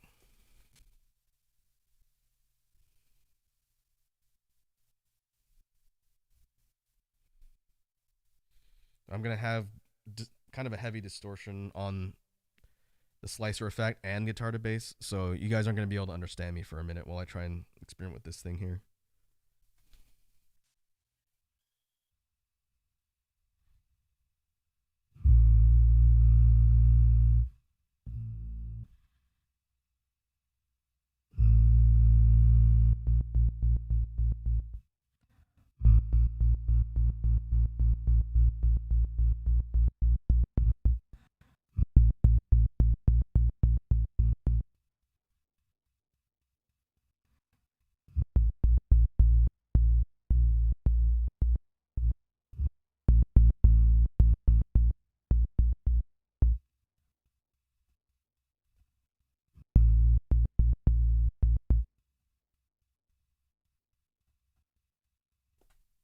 Okay, it actually is applying to the input. I have to keep singing the notes. You keep hearing it start and stop like that. But if I can figure out a way to get a triplet interruption and then make it like a 16th note, that might work. But real quick, I am going to run to the restrooms. I've been drinking water all day, but I will turn on, let's see. I'm going to turn on the background tracks we've got so far just to not have dead silence, and I'll be back in just a minute.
All right.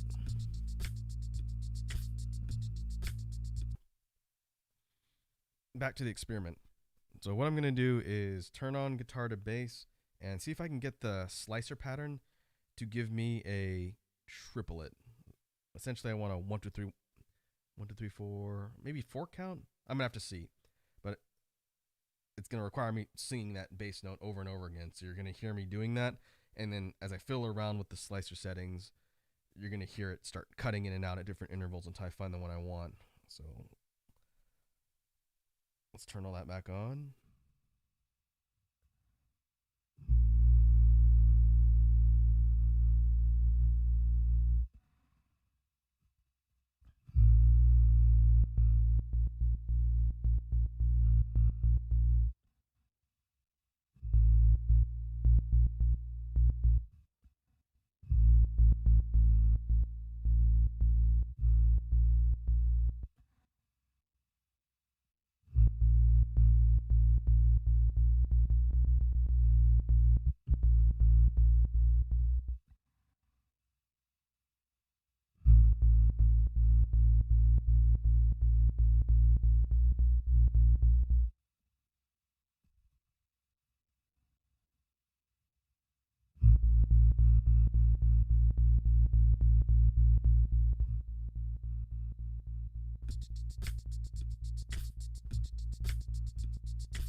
All right.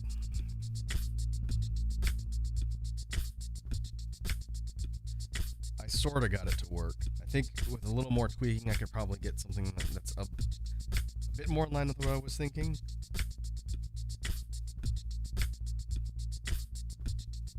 But what we have here is kind of a...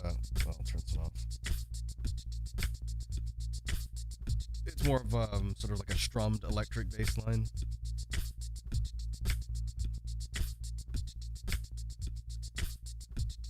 Again, not bad in execution. I don't know if I'd want that on the final version of this, but it is interesting to know that I can fiddle around with the slicer function if I wanted to actually record a loop that has got that interval interruption to the sound when it comes out, because that's not really anything I've done before as we've been experimenting with BGM tracks.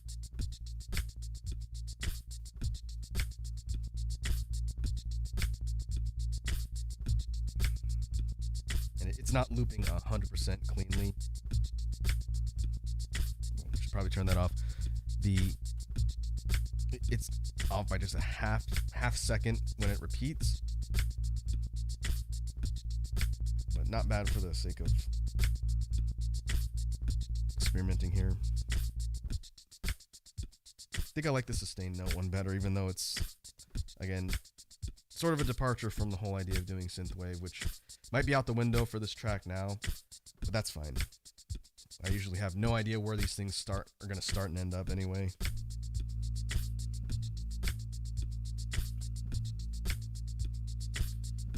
I could try and put down a synth line.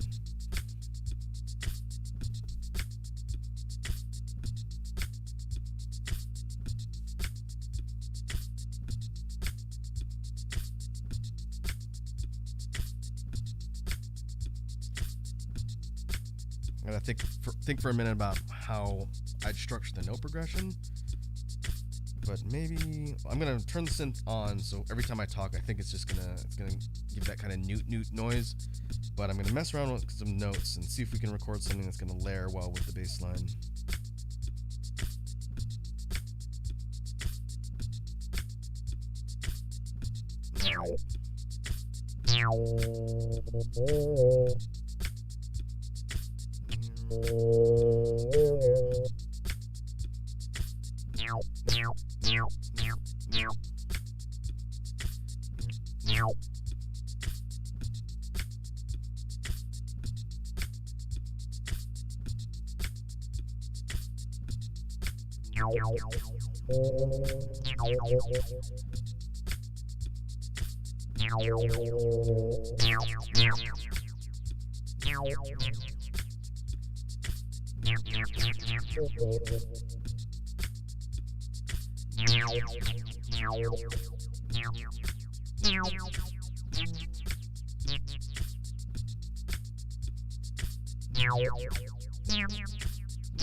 So what I did, oh, turned it way off.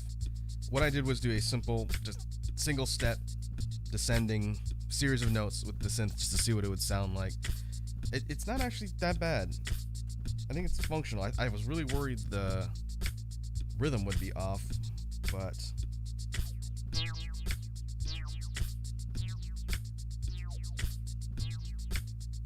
I don't think it's off rhythm. Whether or not the key really syncs up with the bass line, because the bass line is one sustained note, I think it's probably fine there. But it's kind of an interesting result.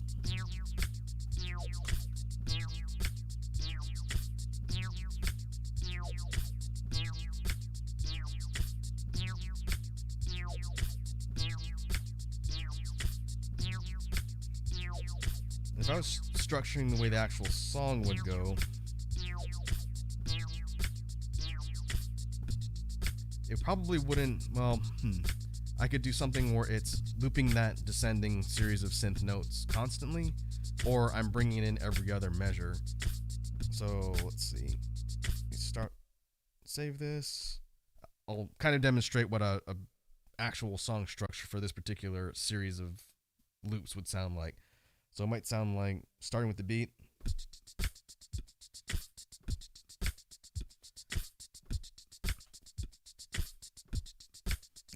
and then bass line,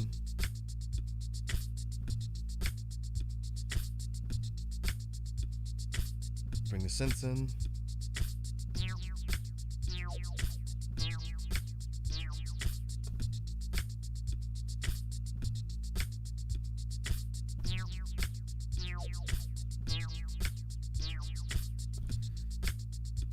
actually you could do 2 repeats and then have it break for 1 measure and then come back in for 2 repeats.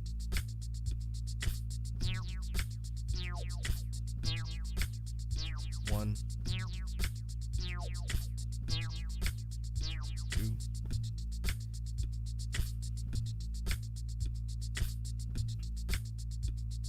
and comes back.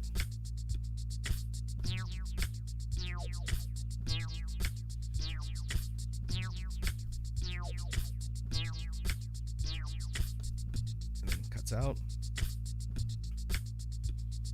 Back. What I'm doing is I'm turning the actual loop on and off, but I could just cut the fader on and off if I really wanted to.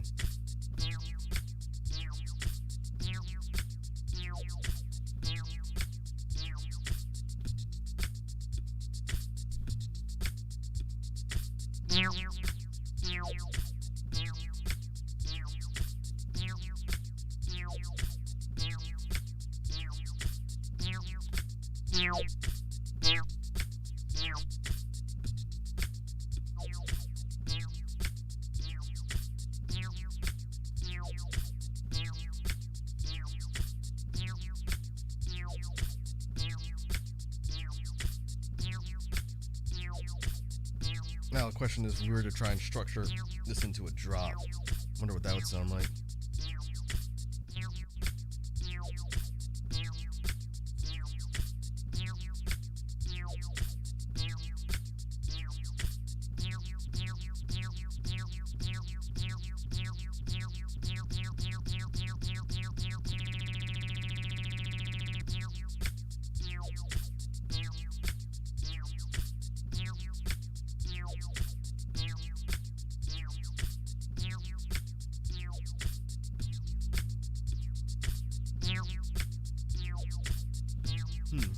Or we could do it like this. We could have the percussion line, the rhythm start, brings in the sustained note bass, do that for a few measures, then actually create the drop without the synths and pick up, and after the drop, then the synths come in as a way to switch up the way the actual song is structured. So they don't come in until after the drop, which that might not be a bad idea either. I wonder what that would sound like.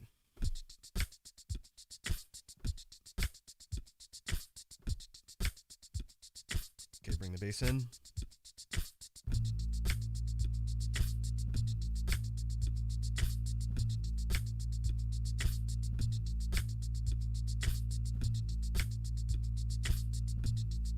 We set up a drop.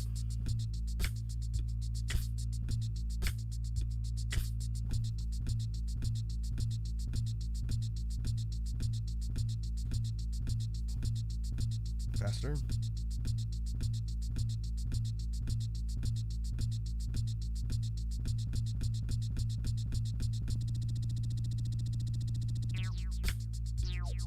A little bit off timing, but you get the idea. After the drop is over, then it kicks in the synth line.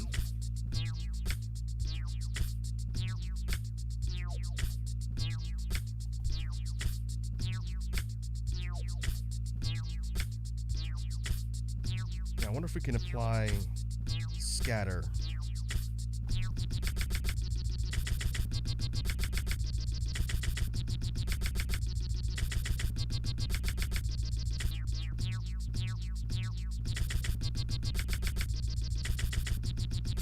That's pattern 4 at 100%. Again, it sounds like some of the other ones we've done. A little busy.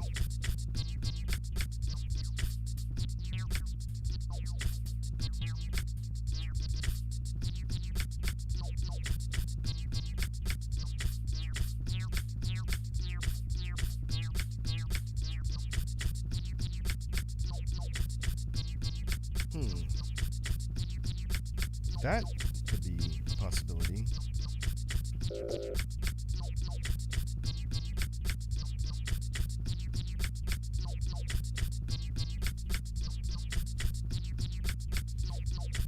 What I did there was I used scatter to create kind of an alternate version of the entire track applied to this sort of mixed up rhythm.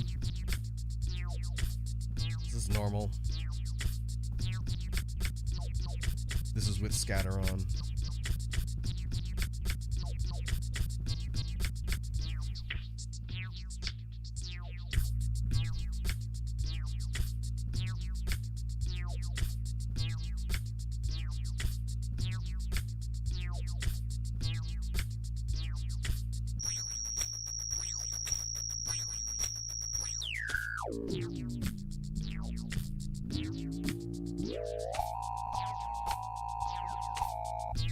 That was ring modulator. I had a feeling that wouldn't necessarily sound good.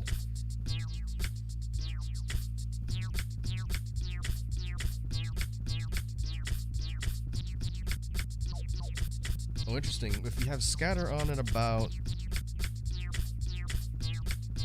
at 60%-ish, you could turn the whole thing into a swing rhythm.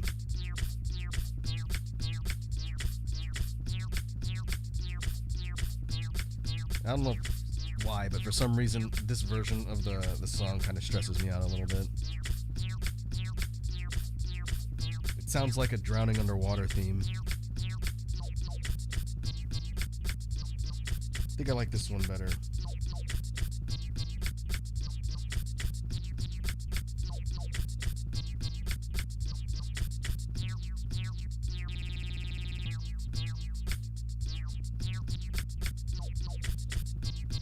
the one possible way we could do it would be you have the rhythm, the bass line, a drop, incorporation of the synth, run that for several measures, and then turn on scatter to have a complete sort of breakdown of the beat. I actually think that might be functional. Actually performing it that way would be difficult because I have to switch instruments here. Actually, no, maybe not. All right, let me try it. Stop this. Set the beat up for the drop. Okay, from the top, again, rough draft. We would go rhythm.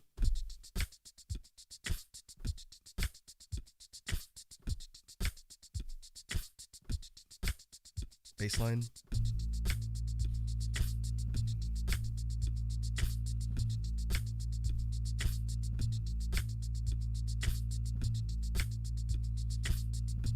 Now drop.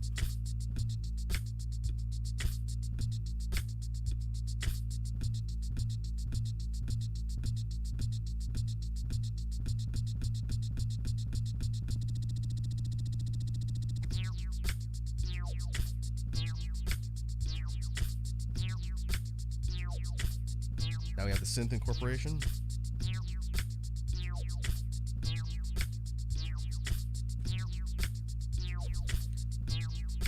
Now we switch it up.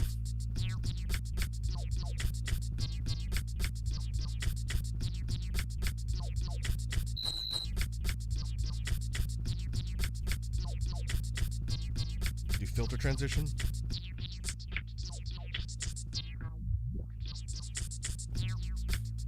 And we switch back to the original beat.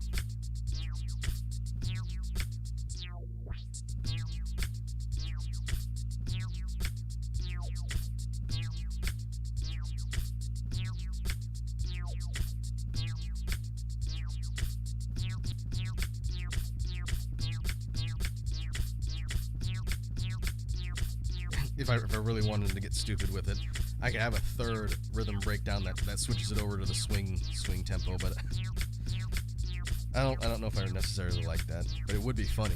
It'd be really funny to hear a BGM track have that dramatic of a rhythm change in the middle.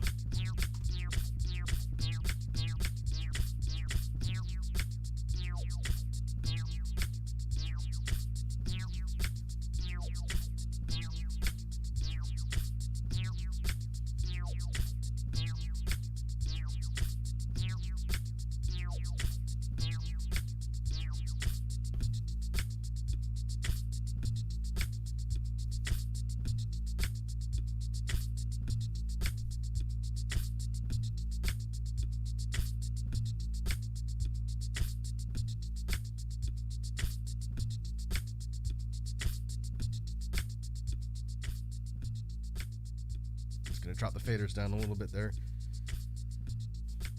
I think that's actually functional. I took a little bit for some ideas to come together on this one. Again, it's not really a synthwave song, really at all, but it's kind of a synth instrument song.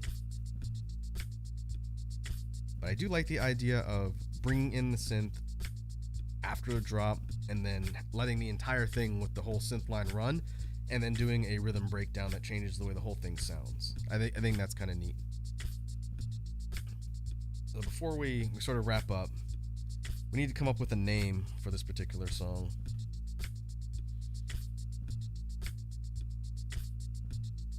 Normally I do some sort of pun based on some of the song themes or the ideas.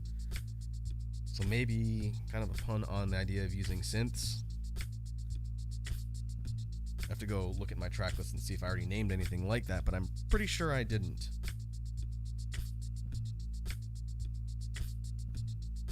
Let's see. Edward says, oh, hey, Edward's here. What's up, Edward?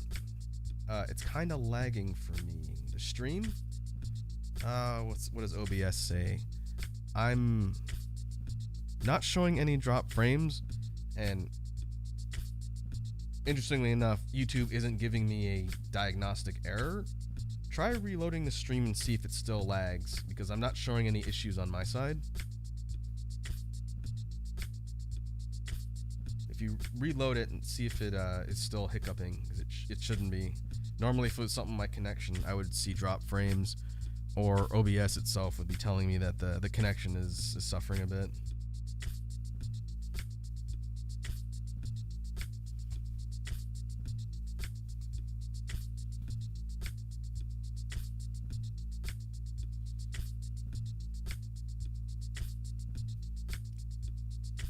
Alright, well that's getting figured out. Let's see. Let me go pull up my track list of things that I've put. Make sure I don't have something with like synth in the title.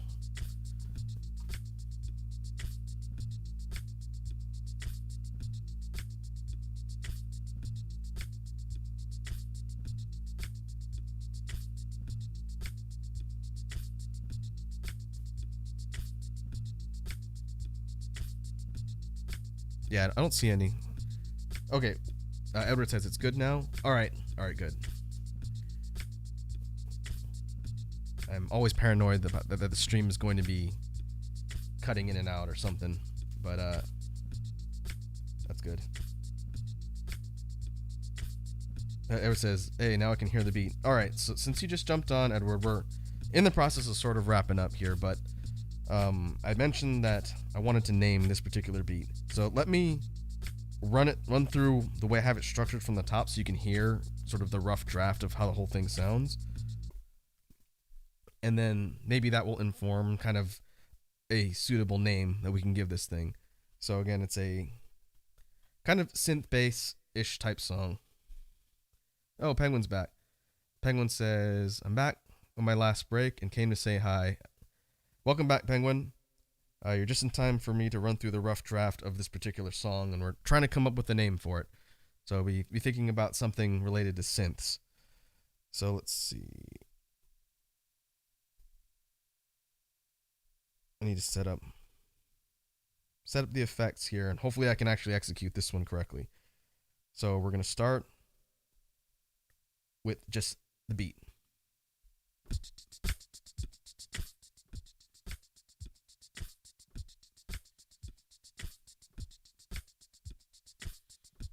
And I'm thinking 2 measure, maybe 4 measure repeat for just the rhythm. Now we bring the bass line in.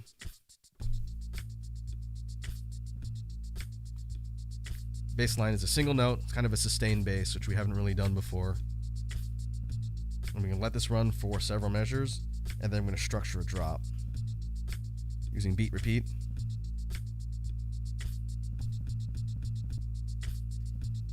Not at 16 notes though.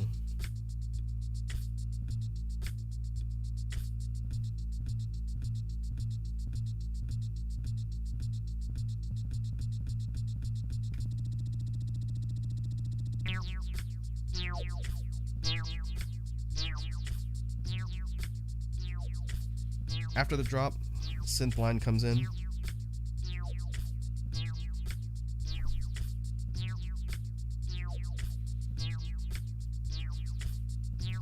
Let the new synth melody play for a few, and then there's a rhythm breakdown right here.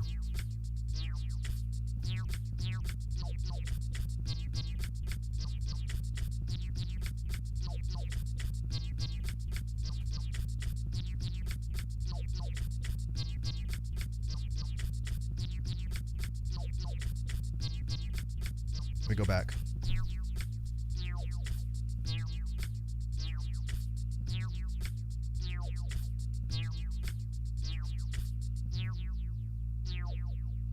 This is the outro.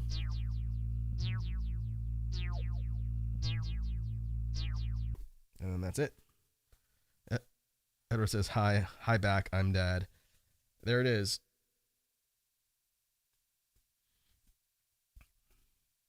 Okay, so what you guys heard was a kind of rough draft of how I want to structure this particular song. It's got a drop, a pseudo drop, I guess, brings in the synth line, and then it has a actual rhythm breakdown that changes up the way the whole thing's structured.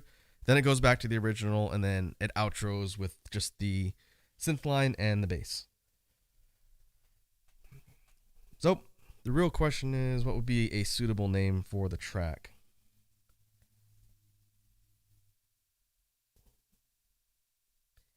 again, I was thinking about something with tying in the idea of synths. So let me turn it back on just so there's no dead silence while we're talking here. I'll drop the faders on this a little bit so it's not quite as loud.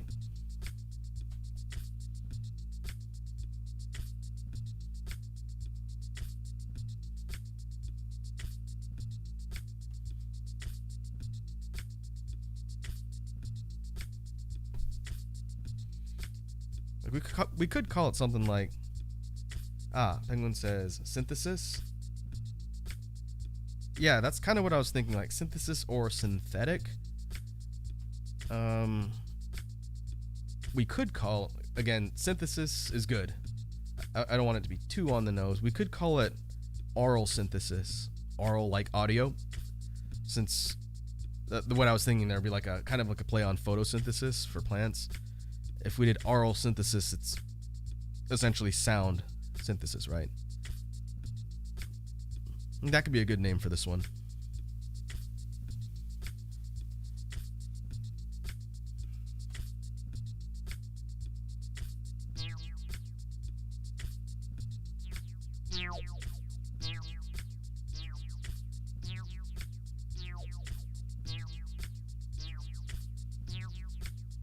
Penguin says that sounds good. Okay, good. I think we'll go with that for this one. This particular track took a long time to come together. It took over an hour for me to figure out a combination of sounds and instruments I liked, which is fine. There's no real time limit on how long these take. Sometimes they come together faster than others. I'm still going to be tinkering around with combinations and sound sets for something that's going to get me like closer to synthwave. That was the whole point of the song. It's not really a synthwave track now because it's kind of a mix of electronic sounds, but that's fine. Next time we do this, I'm probably going to focus on maybe more hip-hop stuff again. I wouldn't mind creating some simple beats that can be used for raps later.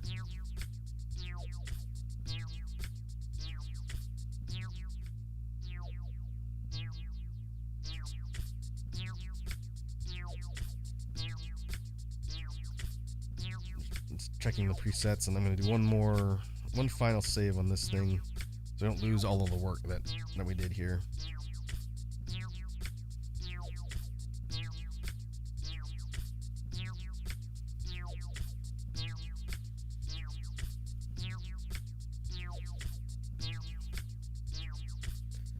But I think we can go ahead and start wrapping up the jam stream for today.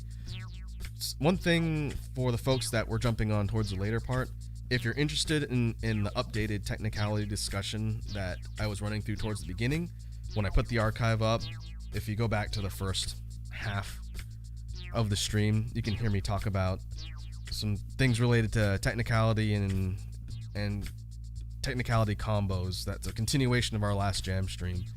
So I know some of the folks were part of that, and if you're interested about the next part of the discussion, then I would say check out the archive. It'll go up as soon as I'm done streaming here. I'll make sure the sound levels are all good before I make it public, but yeah, the archives will go up, so if you want to see what we covered in the earlier part of the jam stream, then feel free. I don't know if all of the porn bots that I banned show up in the replay of the live chat. I don't think they do. You'll hear me talk about it, and you'll see the people in chat react to them, but I don't think they actually show up, which is good. I seem to be getting more and more of those on stream. I don't know if that means I'm getting more famous or they're just out in force when I stream. Okay, Penguin says they do. Okay, well, you guys know how that stuff works. It'll be fine. Oh, Penguin says I learned the hard way. Oh, have you seen that in the archive footage before?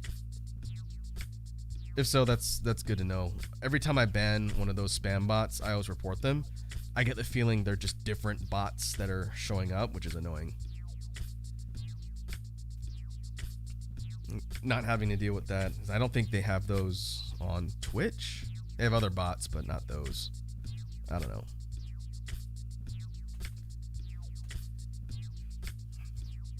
But that's fine. either way, we will go ahead and call that a jam stream for today. Once again, thanks to all the folks who stopped by and hung out. This was kind of an interesting experiment of ideas.